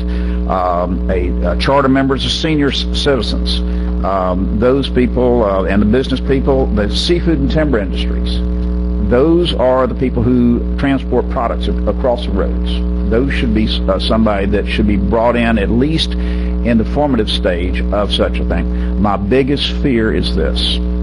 This is going to fail, and then it'll kill the renewal of the penny sales tax in 2014. We are in a very tight economy, and that 2 years is a very short period of time for people to forget the passage, the failure of Wakulla 2020, and then to turn around and then say, to forget that completely, and then turn around and vote affirmative on the renewal of the full penny. It's dangerous. It's got to be marketed very, very well. Commissioner Moore has a question for you, sir, before you leave. Can you tell us your background? Well, I'm a real estate appraiser, real estate analyst, and worked on multi-parcel projects and primarily do eminent domain and community-wide projects. Heather, if we go along with Mike's suggestion and add people from outlying members, would we need to pick the person tonight, or? Okay. I agree with what Mike, and I'll modify my motion. I agree also. Can we review the list? Well, before we go down that way, geographic areas, vague geographic areas make me slightly uncomfortable. Like instead of saying Panacea, which we have a rough idea of what Panacea is, saying Panacea waterfronts. But when you say Smith Creek, there's not a mailing address in Smith Creek, is there? You know when you're in Smith Creek. You know when you're in Smith Creek, but I agree. Wakulla Station doesn't have a P.O. box, a post office. Like, these are just vague areas that are loosely defined. But Alan, I've lived here all my life, and when you talk about MedArt, what the first thing that comes to my mind is Marshall Spears, and then that area behind him where Lynn lives, and around the Lake Ellen. That's MedArt, Lake Ellen. That's sort of the center of MedArt. You're good. Well, see what then happens, and I'm not arguing. I'm just pointing this out. Is then you have our board, and we're appointing half the committee to put this board together, because we're going to be appointing who's from Smith Creek, who's from Panacea, who's from Wakulla Station, and as we do that, we're starting to get more involved ourselves. I want us to have a voice, which is why I thought it was good we had people appointed, but we're starting to get more involved with this committee that right now we're not spearheading. And I don't want us to spearhead. I want this to be a citizens initiative. And I'd like this, and I want to encourage whatever comes out of the discussion about to have. Any citizen who's interested about this, pro or against, the meetings they have will be public meetings, in the sunshine. I encourage you to go and get involved and stay. But those are my apprehensions. Excuse me, Jerry, I'm disappointed that the Chamber's not here tonight to speak. I know Mr. Vaughn is, and he may be able to speak on their behalf, but I think it's a great idea, and I want it to be successful. I don't know that they've put enough thought in. Maybe, I'm not saying they didn't, but maybe they didn't think enough about who needs to be on it to diversify them. And I'm not totally against what Ms. Art suggested, that it be that just not be on 319. If it's going to be transportation, it should be transportation period, not just 319 corridor, because there's a lot of folks who travel the Woodville Highway that we should be thinking about trying to improve intersections there as well. The example they used was the outside of what Crawfordville was fixing the Woodville Highway. Okay, I'm just saying I think we need to broaden the scope of what this may be used for. I think it'll be more popular to the public then, and it's just not narrowing it down to 319, and we're going to do other things with the money. The representative group from Panacea, we would not be appointing the person from Panacea. We would say Waterfronts would appoint the person from Panacea, so that takes us out of that loop. And you could do the same thing almost with St. Mark. They have a Waterfronts also. Okay, please excuse me. But I'll spell out what. Okay, if I can make a friendly amendment to the motion, is that we include another person for Wakulla Station, Smith Creek, Panacea, and MedArt. Now, Wakulla Station would be encompassing all the way up to Bob Miller Road, and that from the county line, Bob Miller Road. There's a ton of folks that live back in there, south to where your folks are, the intersection there. Down to St. Mark's. Exactly. And St. Mark's is taken in already. They have a person right up to 98. Now, I don't want to appoint the person necessarily. I just want somebody. Do we have to give you a name tonight? Not tonight. But I think it should be. The onus is on us to. This is our only shot. In my idea, once this train starts rolling, if the citizens vote on it, then we don't touch it again. I agree. Just like Blueprint 2000. This is our only shot. That's what's important. And I think what Mike has added, these 4 people, that's 13 people on a committee. That's good. And I think that's probably enough, to be honest with you. And I agree with your points about it not just being Senior Center, Wakulla Transportation, that's our public transportation agency. And this money can be used for public transportation. I don't understand why. They seem vital to me. Even if groups that exist that we haven't talked about, but we're talking about Senior Citizen Center, Industrial Development Authority, Panacea Waterfronts. I'm fine with adding Senior Citizen. I thought the Senior Center and the Sheriff's Department was already on this. We took out the Senior Sheriff's Office is on, but we took out. Well, then the Senior Center should be on, because they're moving people around the county. I don't really agree, Ms. Arts. I don't. Transportation between here and Tallahassee. we can send really good transportation up to Tallahassee, and we'll get half of Tallahassee moving down here to live with us. If they can go back and forth to Tallahassee free, there's a lot of people who would like to be able to come out of Tallahassee and live in Wakulla. It's the best school system, whatever you name. I'm not exactly free of giving. It doesn't make me feel good about running a great free transportation to I Tallahassee. don't think I've ever heard it free necessarily, but anyway. I'd like to sum up, I guess, my amended motion is include someone from the senior citizens on it. How about the our citizen advisor to the CRIPTA? CRTPA? Who is that person? Right now it's Chad Hansen, who is a cyclist and would represent the bike lane community. I don't want to do that. Think of another community, please. Another community? One more person, it's got to be odd, is that correct? Yeah, it needs to be odd so that there's never going to be a tie. Hopefully it's all unanimous moving forward is what is the goal is, but in case it does become divisive. Yeah, Shell Point. Shell Point. That's a very Shell good Point, one. Oyster Bay. Somehow I'll just... Well, Shell Point, Oyster Bay works as one. Yeah, that's what I meant. Shell Yeah. Point, I Oyster didn't think of Bay, them. Spring Creek area. That, everybody knows what that area is. Well, So, you can do Panacea, Panacea for certain. let me summarize it then, Alan, please. Yes, please. We're going to add representative of the Wakulla Station, Bob Miller type area, Smith Creek area, Panacea area, the Medard area, You got to get the senior center on the Senior Center, and the Shell Point, Spring Creek area.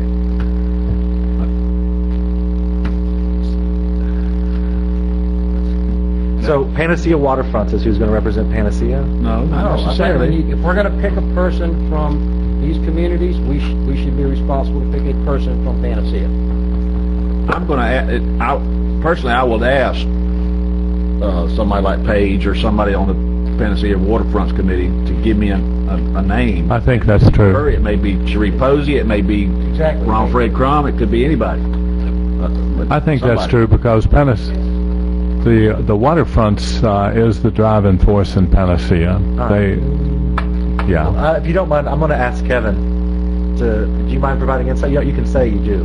Just give your thoughts on the conversation. Do you mind coming up to the mic? Kevin's chair of the Economic Development Council in Wakulla County, and he has helped spearhead this along with a couple other people. And I just want insight, because again, this is an initiative being led by the citizens, not by the commission. We haven't been that involved with that. I agree. So us coming in, We're just helping them. And we appreciate that. Thank you, Mr. Chairman. Yeah, I just wanted to, I'd be happy to weigh in. I do feel we have expanded our scope. We've been meeting probably about a year now and looked at all types of possibilities. And we think there are a number of transportation projects that would meet the definitions required for use of these funds around the county. We've already got some projects identified as possible projects. They're down in Panacea, St. Mark's, all over the county. And certainly representation from throughout the county. Our additional idea was trying to keep it relatively small so we can be fairly efficient in moving things forward. But we do recognize that we're going to need total buy-in by the entire county.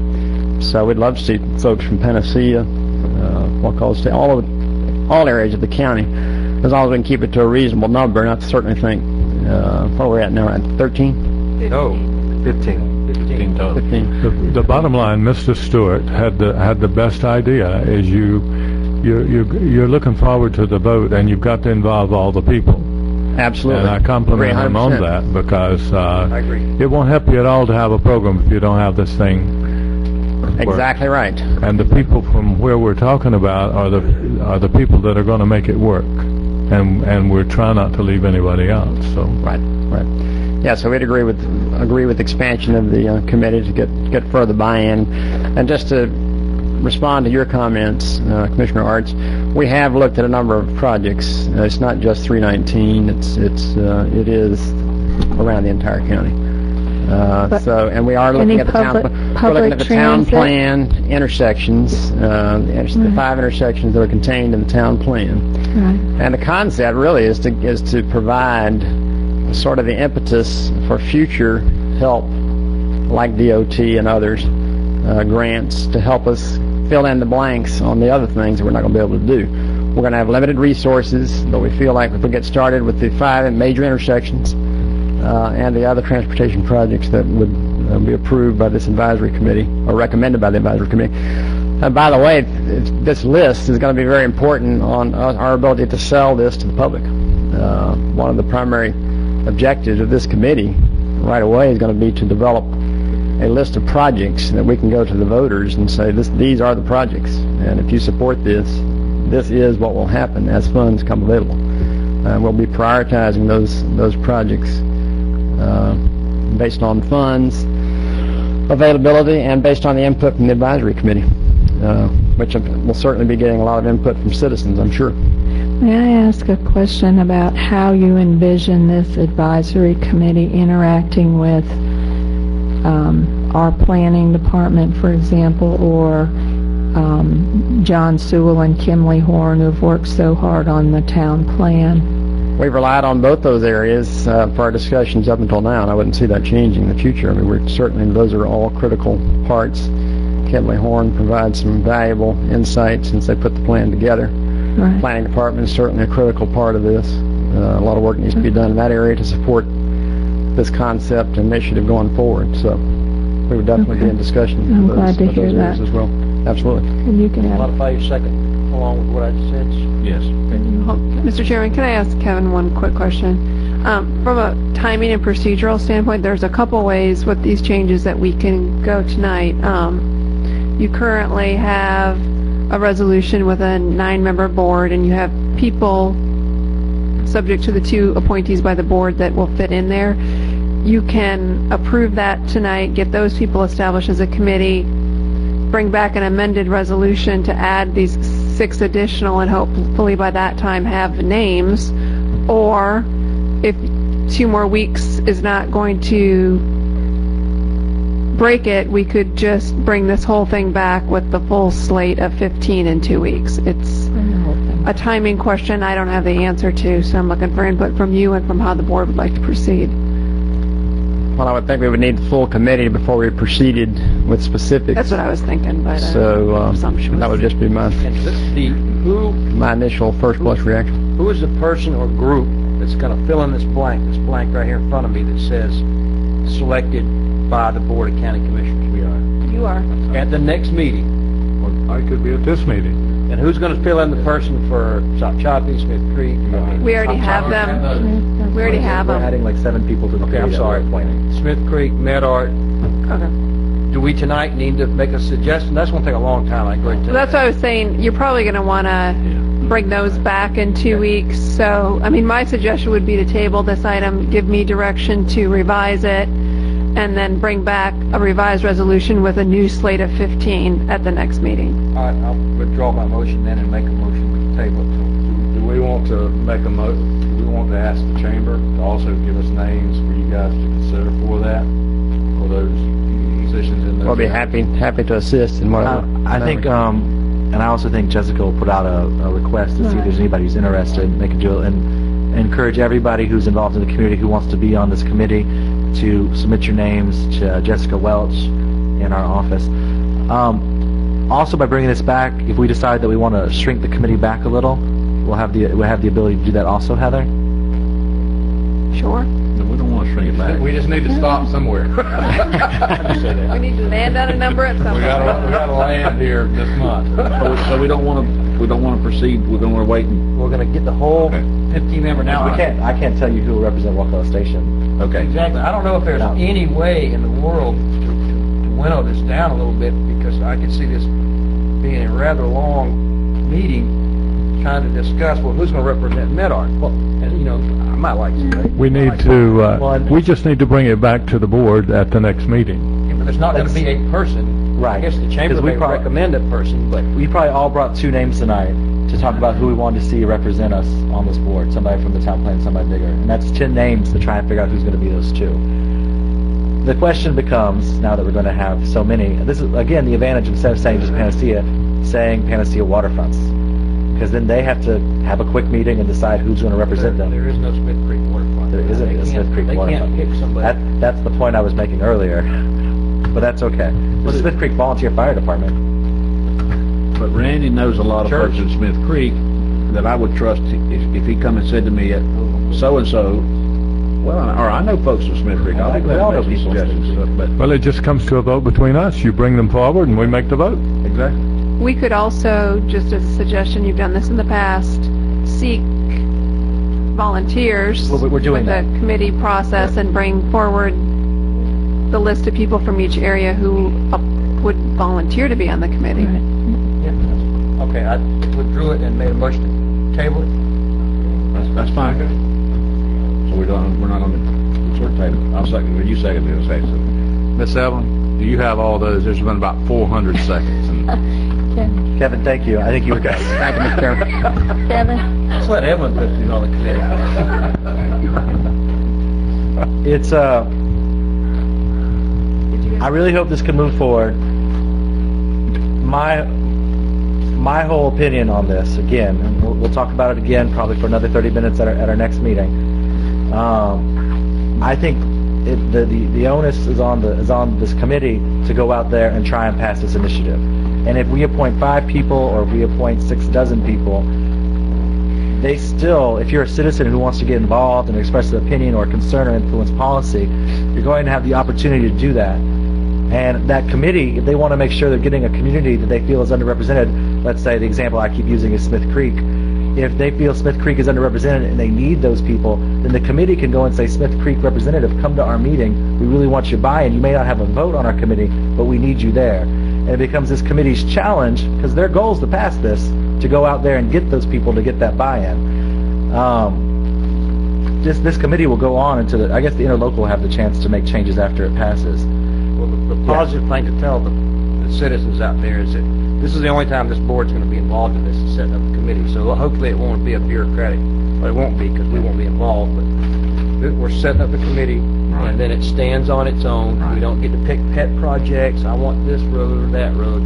That's the purpose of this, is making it non-political. Yep. But thank you all. I'm hoping this moves forward. I appreciate the conversation. Thank you again to the volunteers out there working with making this move forward. And we will Did you all vote? table. Well, I guess all in favor of tabling the item? Aye. Passes unanimously. Citizens to be heard. And then we'll come back to the addition to item 11. Several citizens to be heard this evening. We're going to start with Jim Parham. I'm sorry, say your last name again. I apologize. Parham. Yes, spelled Parham. There have been a number of things that have come before the commission recently, and I noticed that there will be more things coming before. And on the singular, any of those, it may not seem like much, but the cumulative, they will mean a lot. I'm speaking about the airport. Wakulla County has no airport. Wakulla County has a runway. An airport consists of all of the elements that make up the revenue-generating characteristics of an airport. The airport, those properties that hold that are held in private hands, and that the Florida DOT describes Wakulla County Airport existing facilities. The Wakulla County Airport has one way. The runway is turf in fair condition. The airport serves a fly-in, live-in community. That's FDOT's own description of it, and that is what it is. It is a hobbyist airport, and that's been fine with the people who live on Surf Road. If I didn't say so, live on Surf Road. And that the idea of taking that to the next level, that is contrary to what we feel like is quite enjoyment of our area down there. What's next? Lighted runway? Sitting on our docks at night and being able to see the stars is a nice part of living down there. Who knows where this entire thing would go? I can tell you that if the runway just stays just where it is, you're not going to have any problem with the people on Surf Road. Even if you want to pave it, I think it'd be just fine, just right where it is. But if you start shifting it, I can tell you, if you even shifted, and I did have the opportunity to introduce myself to Dick Shepard. Dick Shepard bought the 16 acres right adjacent to the airport for its expansion. And as an added comment, I did tell him that I regretted having to file a complaint for wetlands violation in that. I really regretted that. However, the county could not and did not do so, and it was explained to me why. Don't have the staff. I understand that. And so it was also explained to me that under zoning that the county could force me to cut the trees on my property. Well, I don't really think so.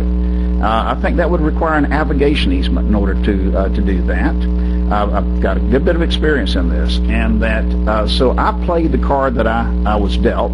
That was the only card I could play, was to file a complaint for wetlands violation. I didn't want to do that. Those wetlands were cut a long time ago. I only did the violation here recently. I didn't want to do it. That we would like to live and let live. Make it a private, take it back to a private airstrip, as it should be, as it is. Thank you. Dr. Howard Kessler?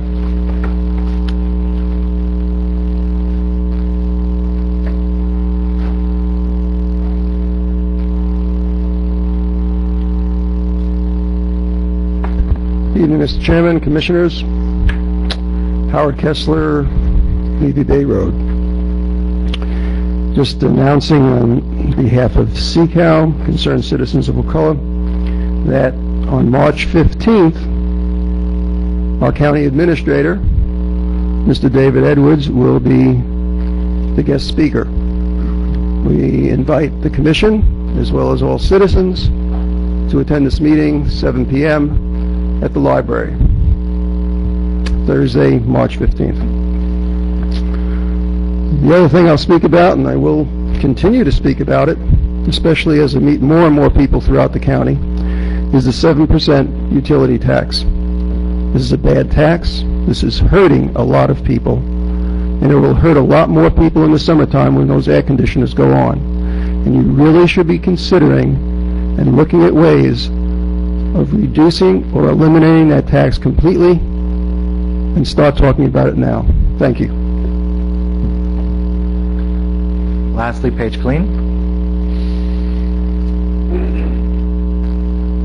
Paige Killeen, 360 Matches Sand Road. I have spoken with Commissioner Moore and with Dave Edwards, our county administrator, and I'd like to thank all of y'all for being so supportive of our bike trail. We are really looking forward to it. The rain has caused some complications, and I still have some concerns, and my concerns are about curb appeal, and Dave is sitting here looking, and he knows how I feel about this. Some of the driveways that were done in the beginning were done one way, and they didn't make sense, and now they're being done another way. To me, they still don't make sense. But I'd just like y'all to just kind of stay on top of it, because the curb appeal for Mashes Sand and Surf Road, you know, a lot of houses are old. I mean, what we don't need to do is make it look like a patchwork quilt. Thank you very much. Thank you. Those are our citizens we heard this evening. Up next on our agenda this evening is general business item number 11, request board approval of an agreement for mowing and solid waste collection and property maintenance and improvement services with the Wakulla County Sheriff's Office. Brian Roddenberry to lead the item. I'll make a motion to approve the agreement for mowing and solid waste collection and property maintenance and improvement services in the Wakulla County Sheriff's Office. Brian, you can make it real brief. Second. We have a motion and a second. Do we need discussion, or are we? Brian wore pants today, so please let him say something. State your name, Brian. I think that'll be Brian Roddenberry, Thank you, Parks and sir. Recreation Department. Thank you. All right. Any further discussion? I just wanted to make sure that we have a complete list. Okay. I have. It's not on here. Crabapple Park will be added to Appendix A. All right. Hearing no further discussion, all in favor say aye. Aye. Aye. Passes unanimously. Thank you, sir. We appreciate your Good time. job, Brian, good job. Yeah, that was a very good speech. Thank you, Brian. Nice pants, too. I don't think I've ever seen Brian wear long pants. Thank you to everybody who worked on that. I know it took a little bit of time. I really do appreciate it. Hopefully that'll be more efficient. Commissioner Arndt, you have 2 items this evening. We're going to start with item letter B, request acceptance of technical assistance award from the EPA Sustainable Communities Building Blocks Programs to help implement the Crawfordville Town Plan. Thank you. I had already announced to the board that we had received this one, but now I'm bringing it to the board to accept. This award for technical assistance comes to the county at no charge. It will involve a one-day workshop, a one-day session that'll start off with a 1 to 2 hour workshop, a driving, walking tour, and then a hands-on working session. One of the main things before I make a motion, I'll second your motion. okay, but I want to talk about something before I want to get your input, because they would like, at this 1 to 2 hour workshop, I think they want as many key stakeholders as possible to be there. And so one idea I had, and I'm glad Kevin's here, is to maybe hold that in conjunction with a chamber board meeting, the same way that they did the Blueprint 2000 that we were invited to, that could be a public meeting in conjunction with the chamber board meeting, and as many of us to attend as possible. And so what I'm asking is, would you, if we try to schedule it that way, is that something that most of you would try to attend? You could probably invite the 15 committee members. That'd be a diverse group. And I know you're in... We got some notice, yeah, it's possible. Okay. Okay. All right. Well, we'll try and work with the chamber and see if maybe their April or maybe May board meeting, we can do it as a public meeting with the commissioners. Okay. So then, We have a motion and a second. I move that we accept this award for technical assistance to implement the Crawfordville Town Plan. Second. All in favor? Aye. Thank you all. Passes unanimously. Last. Thank you. The second one. Yeah, let's go to that last commissioner item. Sorry. Okay. Request acceptance of grant award of community planning assistance for Wakulla Gardens from APA's Community Planning Assistance Team. This is item 12A. Right. And we also received an email informing us that we were awarded this technical assistance from the American Planning Association Community Planning Assistance Teams Program. And the project that we submitted 2 projects to them, and the one that they have chosen to work on is what was Wakulla Gardens Retrofit Challenge. And this is a national organization of planners, and they will assign a project manager, and they'll send down the project manager and 2 staff people for an advanced site visit, and then they'll come back with an 8-person team to be here 3 to 5 days, working on the ground, but and it's very solution oriented. This isn't a study to identify what the problems are, whatever. This is looking at what can be done to fix some of these problems and how can it be paid for. So I'm really excited. This is one of our county's major problems, so I'm really excited that we're going to have this opportunity for outside help. And you may recall when I applied for it, they provide technical assistance pro bono, which means all of the experts' time, both while they're here and away working on their reading and reports. That's free. What we are obligated to provide are, and what usually local governments would provide, are the transportation, lodging, and meals expenditures. I gave a lowball estimate probably when we submitted it of about $8,000, but I think we don't know where they're flying from, so it may actually be closer to $12,000. Who knows? I have been lining up donations for, as I told you I would, for lodging and meals, and I have enough donations to cover all the lodging and the meals for both the advanced team and the full site team. What's still up in the air is the transportation costs, and that's harder. I'd like to acknowledge Scott Nelson. He's willing to contribute $500 from EMS toward transportation expenses to bring in these experts, because he recognizes that, we need to solve the problems in this neighborhood. I think ESG is likely to contribute. I don't have an amount yet from them. I have a private citizen who's willing to make a financial contribution. At this point, we need to accept the grant, or turn it down. But I don't have all the transportation covered, and I may not be able to get it all covered. If you estimate that the total of 3 people making 2 trips and 5 people making 1 trip, if you say the airfare is going to be $500 per round trip, that would be $5,500 minus the $500 pledge takes us to $500.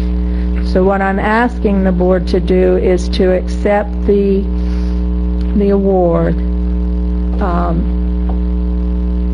recognizing that we may have to pay up to $5,000 in transportation, which could come out of the reserve funds, and I will continue to work to get donations to reduce that to as low an amount as I can. And my own feeling is, given that we're getting at least a $25,000 value in terms of expert time, and it's probably more than that. And community members are contributing thousands of dollars worth of lodging and meals to bring this team here. So I'm asking the board if you would be willing to, if the donations fall short, pay up to $5,000 to bring these folks down here.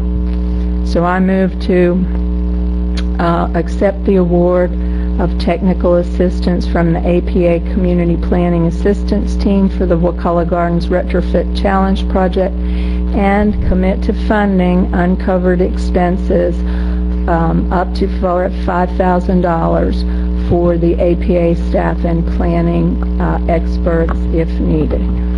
We have a motion. Do we have a second?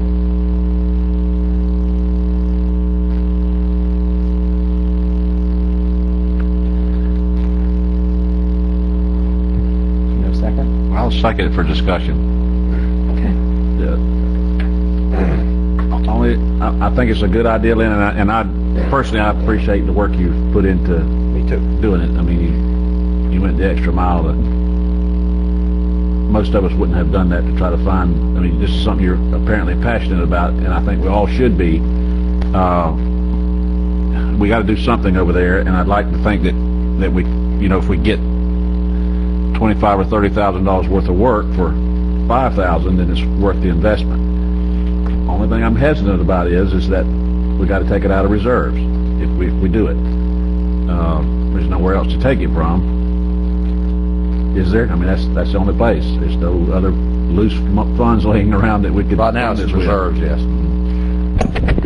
So that's the hesitancy I have but that's the only thing. Only because you know what we just come out of and what we're trying to build the reserves back up now, and is this that important? And I think if you live over there, it is. If you've been over there, it is.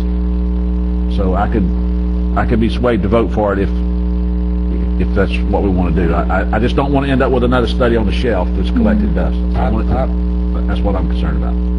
If this was free, I'd vote for it in 2 seconds. I don't know. I used to have Cleve's job. I don't know how many sets of plans that this county has blown money on that are still sitting there on the shelf and gone absolutely nowhere. Not just studies, plans, paid for by engineering firms, paid for. So I admire your tenacity, Miss Arts, and if it was free, I'd go along with 100%, but I'm not willing to spend any county money on it. Mr. Moore? Basically, I agree with Randy.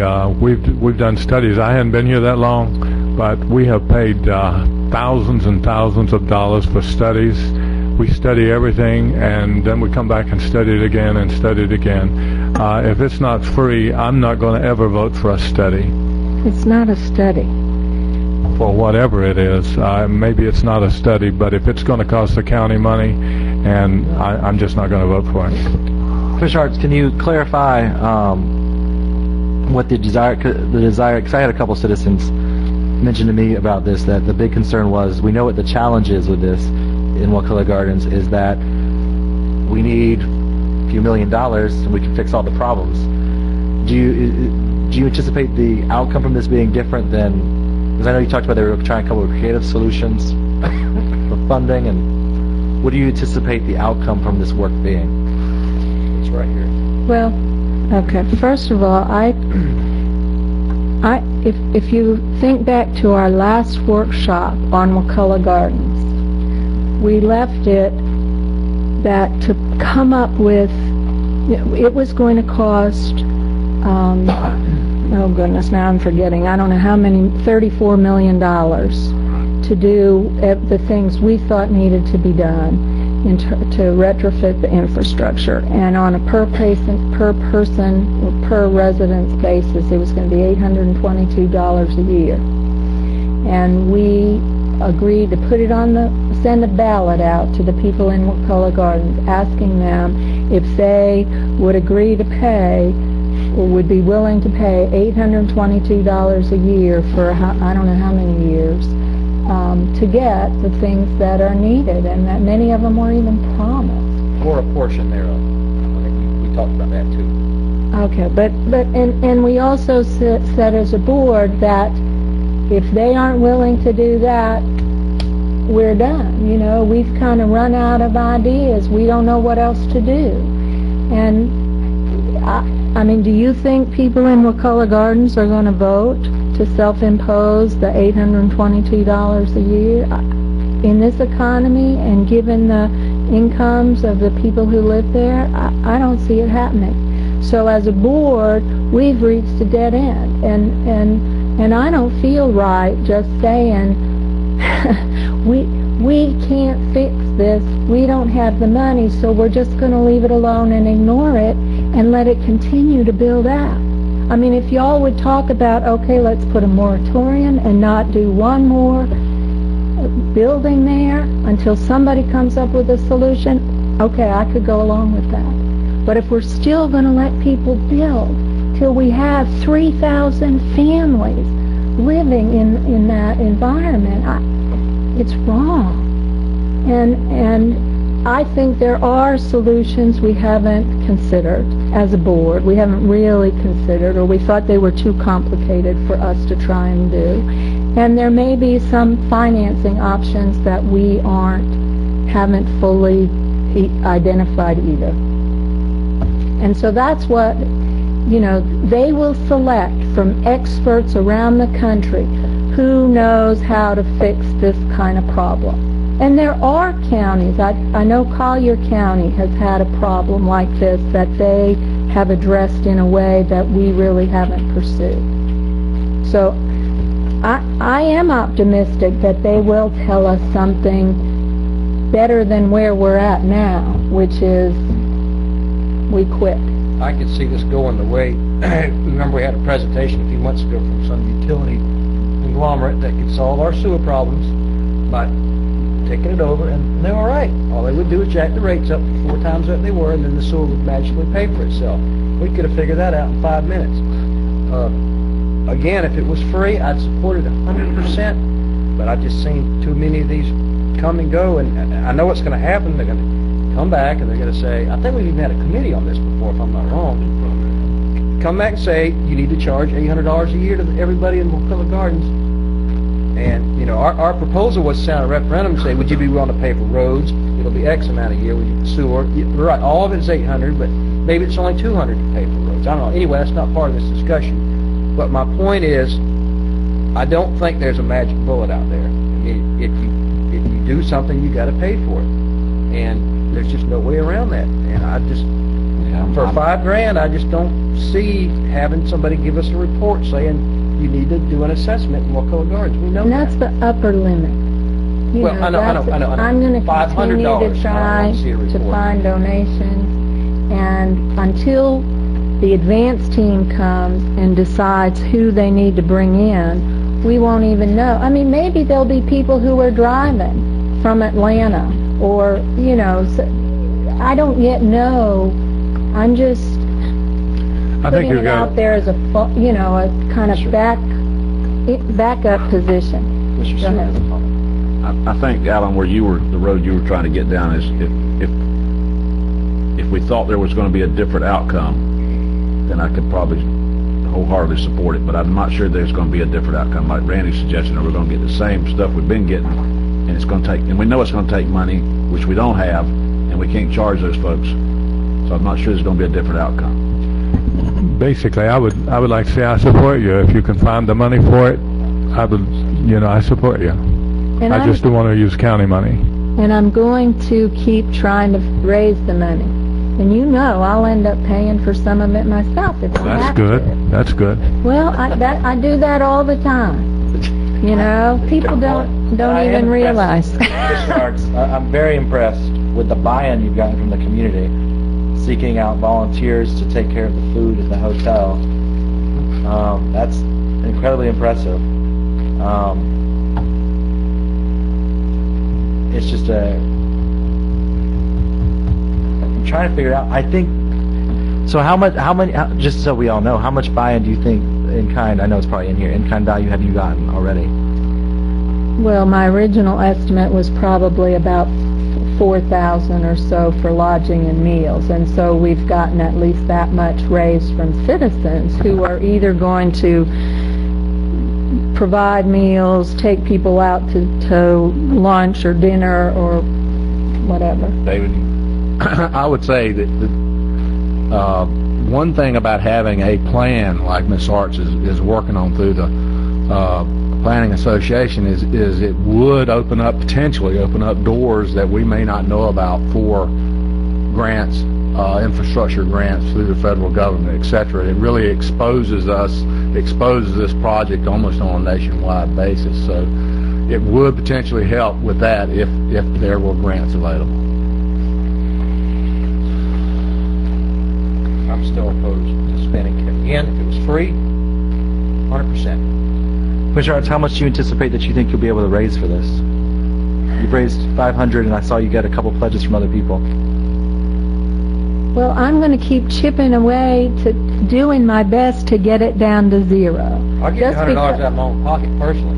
Okay, Yeah, I mean, I I'll believe take it. in But no, I'm not willing to spend the taxpayers' money on it. The difficulty I'm in is how rapidly can I raise the money for something we haven't even accepted, you know, and I don't even know what the actual estimate is until we get the first site team, the advanced team down here, and they tell us who they're bringing in and where they're coming from.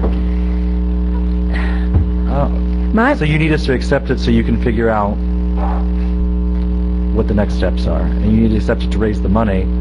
If we don't accept it, she can't even raise the money for it. It authorizes spending up to $5,000 for travel, and I'm not going to vote for that. Me either. Is there a number you would support? No. Zero. Zero. I mean, I'll help, you know, I'll donate personally to it, and you know, possibly it's doable to get enough people to pay for it. But maybe the chamber might want, I don't know, but just not taxpayers' dollars, especially out of reserve that we just got out of a major jam.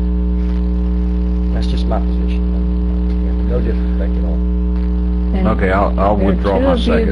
There are two that are zero. Mike, is there a, No, I'll withdraw my second.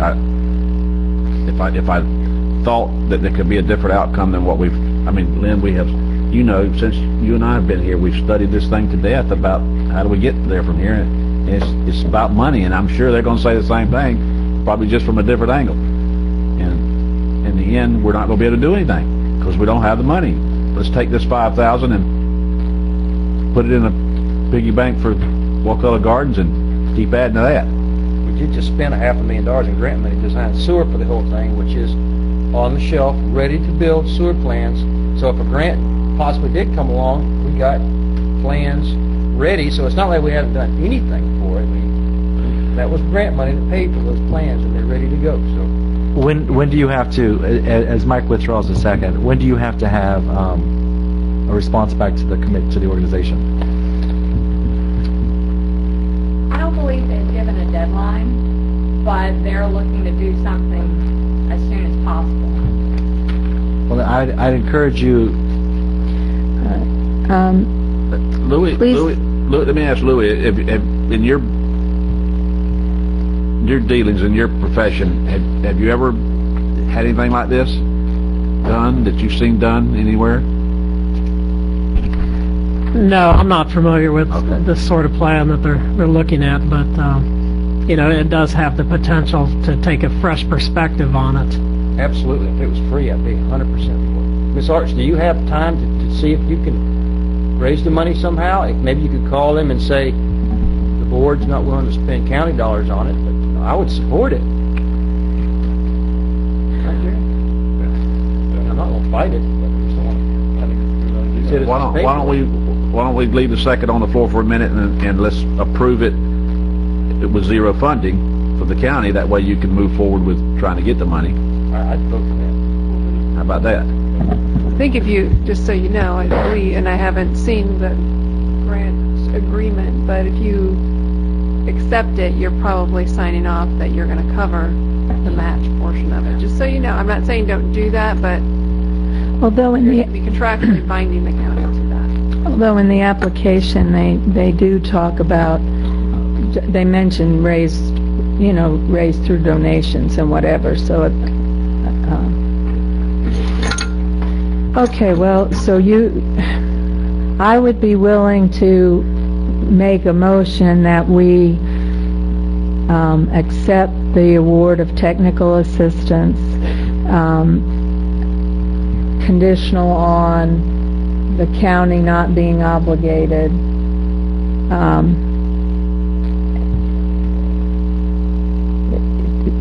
if that's acceptable to the funding agency. I don't know if they would be willing to even commit to bringing somebody down for an initial site visit and maybe they'll give you some time, Ms. Arch, if nothing else, to see that the board supports it, but maybe give you a little more time to raise some funds through various groups. Maybe they would do that. At least if we can vote to support it, and I wouldn't sign anything on a grant agreement without Heather look at it, make sure we're not boxing ourselves in. Commissioner Stewart, do you second that? Do you want to read it back? Read it back, Evelyn. Yes.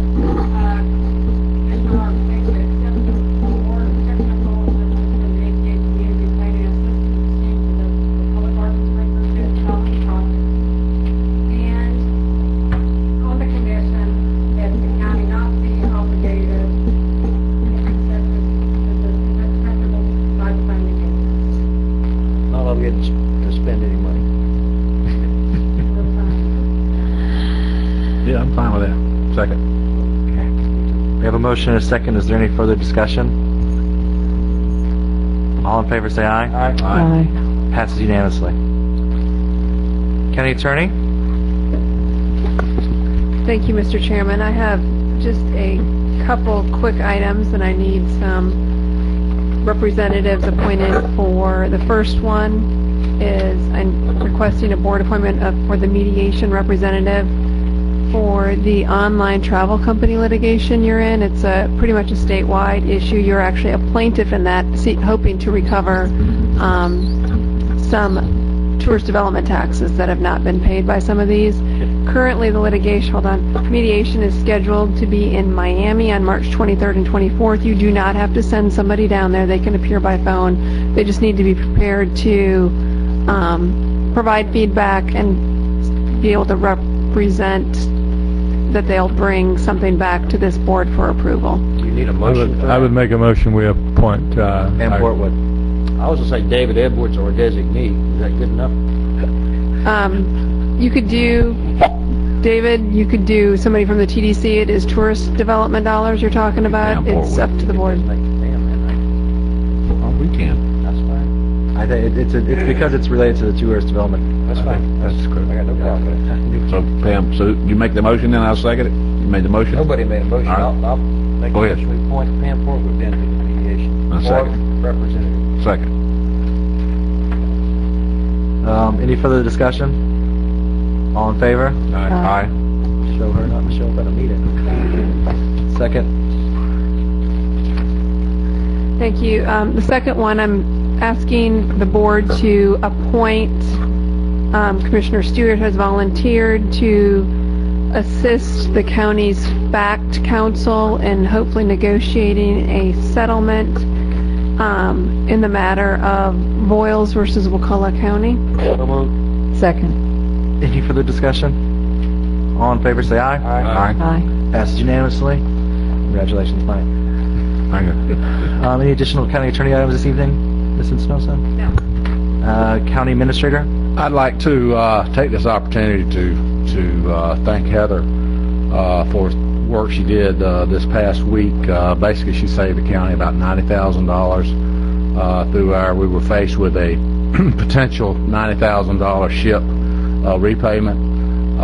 Heather called Heather. She took the initiative to go downstairs. She went downstairs and reviewed the files, directed a strategy to Meridian. Meridian went to the DOH and actually they bought the argument. They agreed with the argument that Heather had done. So therefore, we got to go through an audit. But it appears at this point in time that we have avoided through her actions and through her setting it up about a $90,000 hit to the county. So I want to thank her for doing that, as well as thank the board for after looking at the HUD and SHIP 8 program, as well as these other programs. It was clear that the correct thing to do was to have taken it out of staff and to privatize it as you did, or appointed Meridian. That was a very good move. It was costing the county we've discovered through our HUD there was other costs that were not being disclosed properly. So therefore, you did a good job, and that was the right thing to do. So, David, did you say Heather went downstairs? Yes. Where's that? That's Meridian's office. Is downstairs from her office. We talked about it, and she went downstairs and she. Her office. Yep. We don't have any downstairs. No. Yeah, but she did a really good job, and I thank her for that. And it's because it was her initiative that really took this thing and saved us some money. Thank you. Commissioner discussion items. Start with Commissioner Stewart. Thank you. One of the citizens to be heard made a statement about the 7% PST was unfair. I just want to remind the public that the 7% PST on my bill, I just got my light bill, and it was $3.80 on a $200 light bill. So I think that's very fair, and looking at the fact that what that cost an average per year and what we were able to reduce the ad valorem taxes by, and I think we'll be able to do more than that in the coming years because of the flat tax that it's going to be able to let's continue to roll that millage rate back. So I just wanted to clarify that I don't know what you guys saw on your electric bill, but it was $3.80 on mine.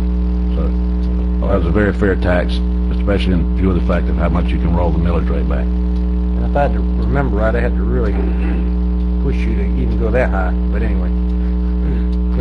Because we got the 500 kilowatt reduction. Right. Because I had to push you to go along with that. But it all worked out in the end. And you wanted 10%, if I remember right. So Commissioner Merritt, any election's over. I talked to David today about the Hutto house. You know, we've already talked about this, so I don't want the action. I just want to know I hadn't forgot it. You know, we talked about them taking the siding off of it and everything, and want to make sure it was followed through on and torn down, because it is an eyesore in Panacea. Also, I talked to David today about the washed out road there in Mashy Sands, which would be a really nice addition to the bike trail, because it dead ends right at it. There's a parking lot there already for the boat ramp, and it's just right across the road. So last we left off, I met with EPA there several months ago, and we'd have to get I'd like to see maybe some sort of footbridge built, something you could possibly drive a golf cart, maybe a small tractor to mow out there, but it's a really underutilized asset this county has. It, you know, for people that don't own boats, they can fish off the shore. It's almost like you know what it is. It's almost like, I think it's a good suggestion. I got two more then. The Spring Creek boat ramp, we looked at one time about trying to possibly get some money to buy that old marina. Has anything ever happened with that, or is it just kind of still in limbo? I don't expect a firm answer. I just wanted to keep it on everybody's mind. That Reg Ray was handling that, so we're in the process of looking at all of that stuff. Maybe we can get somebody else back on it and maybe pursue some grant funds. I know it'd be good to have a boat ramp. And Alan, I don't want to put you on the spot here, but last time we met about the septic things, you had mentioned adding MedArt to the area we were talking about. And are you still? No, I appreciate you bringing it back up, and I thought about bringing it back up myself. But I had some conversations with the people. My biggest concern was the impact it would have, because Tallahassee spent so much money trying to improve their system. I talked to some people, and they thought that the north part of the Wakulla Springs Basin makes no sense, and that the study that I hope that we get to look at some point when this is all done actually shows to back that up also. So, well done. Are you done? Yep. I wanted to touch base with the volunteer income tax assistance, which I mentioned at the beginning of the night. 211, which is the local information referral service. If you ever need help with anything, you should call. But if you're interested in getting volunteer income tax assistance, call 211, and they'll give you the details for both locations here in Wakulla County. Basically, on the septic tank, my position on the septic is that we do away with it completely, the performance-based. And if we have to go with something, we do the very minimum. But the idea to bring that thing down in MedArt is a no-go from day one. I don't know how we can do this. There's a famous tree down at Shell Point that erosion's going to take it away, and everybody down there is going to shoot us all. Who can give me some help on putting some rocks out there to do something? Do we have to go through EPA to do anything that way? DEP. Then is there anybody in the county that can work on that without? If we want to go, if we want to go to DEP on something, how do we do that? Because we're going to lose the tree down there, and they're going to. It's like that whole place is going to fall off if we lose that tree. We have to spend a little money. Well, Cleve, could you come up? Hopefully we can just do a fabric and put rocks on it. It's armory. Pardon? Armory. Right. Well, is that anything more than fabric and rocks? Armory. Yeah, call it coastal armory. That's Okay. not fabric and rocks then. I know that we had been doing a system of when you were dredging out at Nash's Sand, that you were bringing the sand and putting it around that tree, which, is that still happening, or when? We had an experience when we resurfaced Live Oak Island Road and had to remove several tons of rocks that was approved by DEP to stabilize the road going into Live Oak Island. I don't want to touch anything on the coast without a permit. You removed it by hand too, right? We had to remove it by hand. They would not allow us to dig it out. We actually had thanks to the sheriff's department. Okay, I'm not talking. Well, I don't want. That pretty much told us we could not do any work along the coastal waters. And that's why Scott was always, kind of hands off with anything, like you said, hard, whatever. But the bringing in the sand, which had been matched, seemed to be that, and the vegetation plan seemed to be acceptable, and potentially the sand just helps temporarily, but the vegetation then would slow down some of the processes. We're not dredging anything anymore. You aren't? We will not dredge anything. Okay. Till we get we are working with Preble Risk to possibly get it seems like they have lightened or softened their position, but until we have a permit in hand, I wouldn't recommend Wakulla County touch anything on coastal waters. Here's what you can do, though. However, if there's a hurricane, all bets are off. Then you can do pretty much whatever you want. If we'd have fixed that canal I keep talking about in Mash Sand within a year after that hurricane, we wouldn't have a single permit. So, next hurricane, make sure we fix the tree. Yeah, I didn't realize you weren't dredging. Okay. Okay. And I'm sure with the projects, there may be potential also with some of the oil litigation to have a chance to do some beach restoration. Commissioner Moore, and then Commissioner Merritt, then we'll come back to Commissioner Art. We probably have a half a dozen, maybe not that many, but we got a lot of places on the coast for boat ramps. They're in one phase or another. There's people who will sell us property. There's the Shell Point all went into bankruptcy, but when that project was brought forward for our approval of that project, they gave us by deed the right to put in a boat ramp. Now, we were never able, I took that all the way up to working with the individual, and I thought we had that worked out, but then he turned it over to the homeowners. Well, now it's gone into bankruptcy, so anything that makes sense won't make sense at all anymore.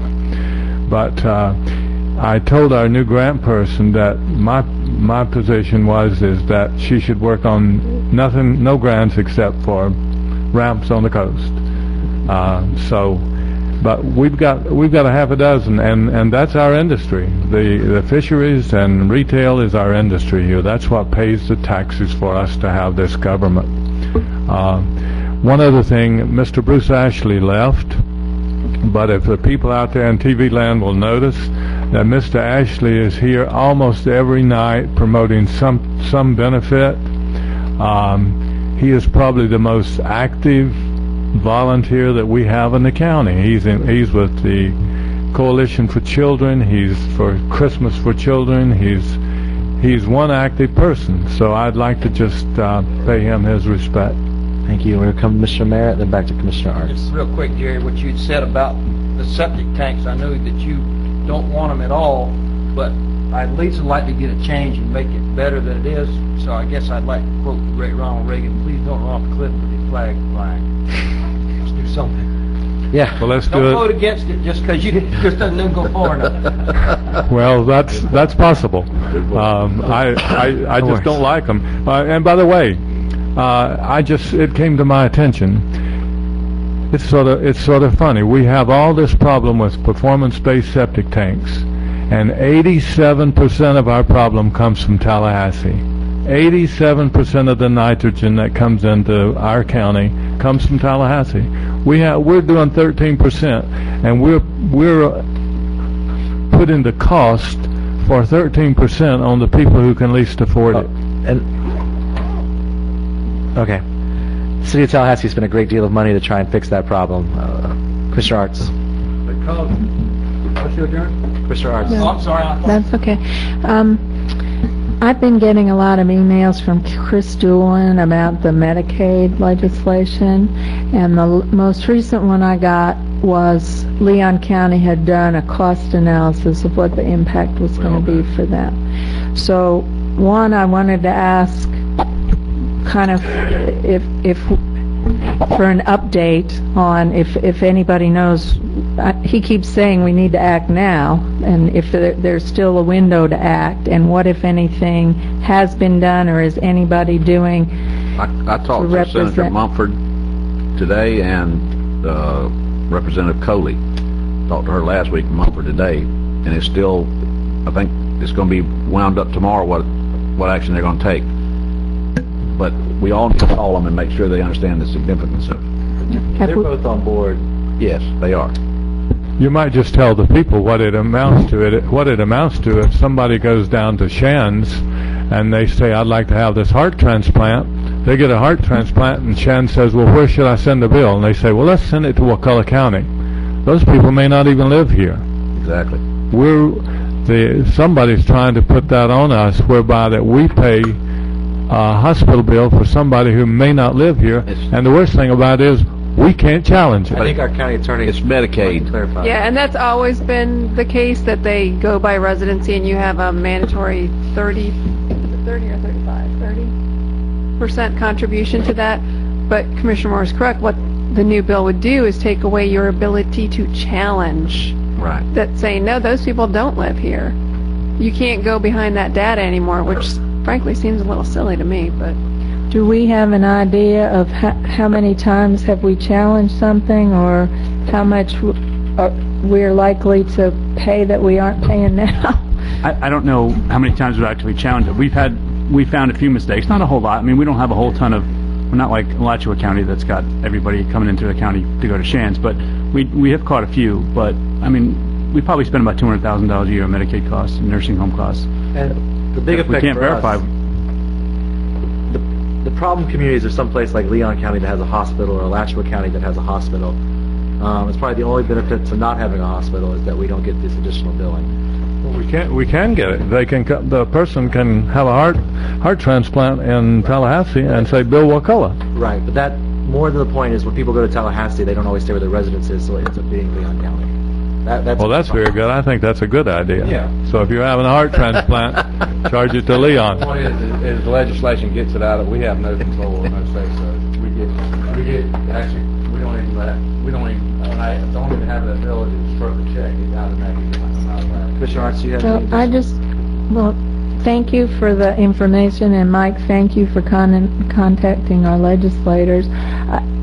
If they're already on board and opposing it, then I'm not sure. It helps to hear from us also, just so they can say I heard from this many commissioners. I mean, the more What times about- called, the better. I mean, it's the same with us. If we have 10 citizens that call and say the same thing, it No, but do we need to be calling somebody other than our representatives who are on board? I'm just asking. You can. Shouldn't you call Democrats or Republicans? Is it party line voting? I just encourage you to reach out to I always encourage you to reach out to our representatives and our senators who represent us to make sure that they're on the right place. I'll entertain a motion for adjournment. Who moved? Second. Any all in favor? Aye. Thank you all. Have a great night. Hey, Glenn. On this second thing, I know you're pushing it wrong. Y'all always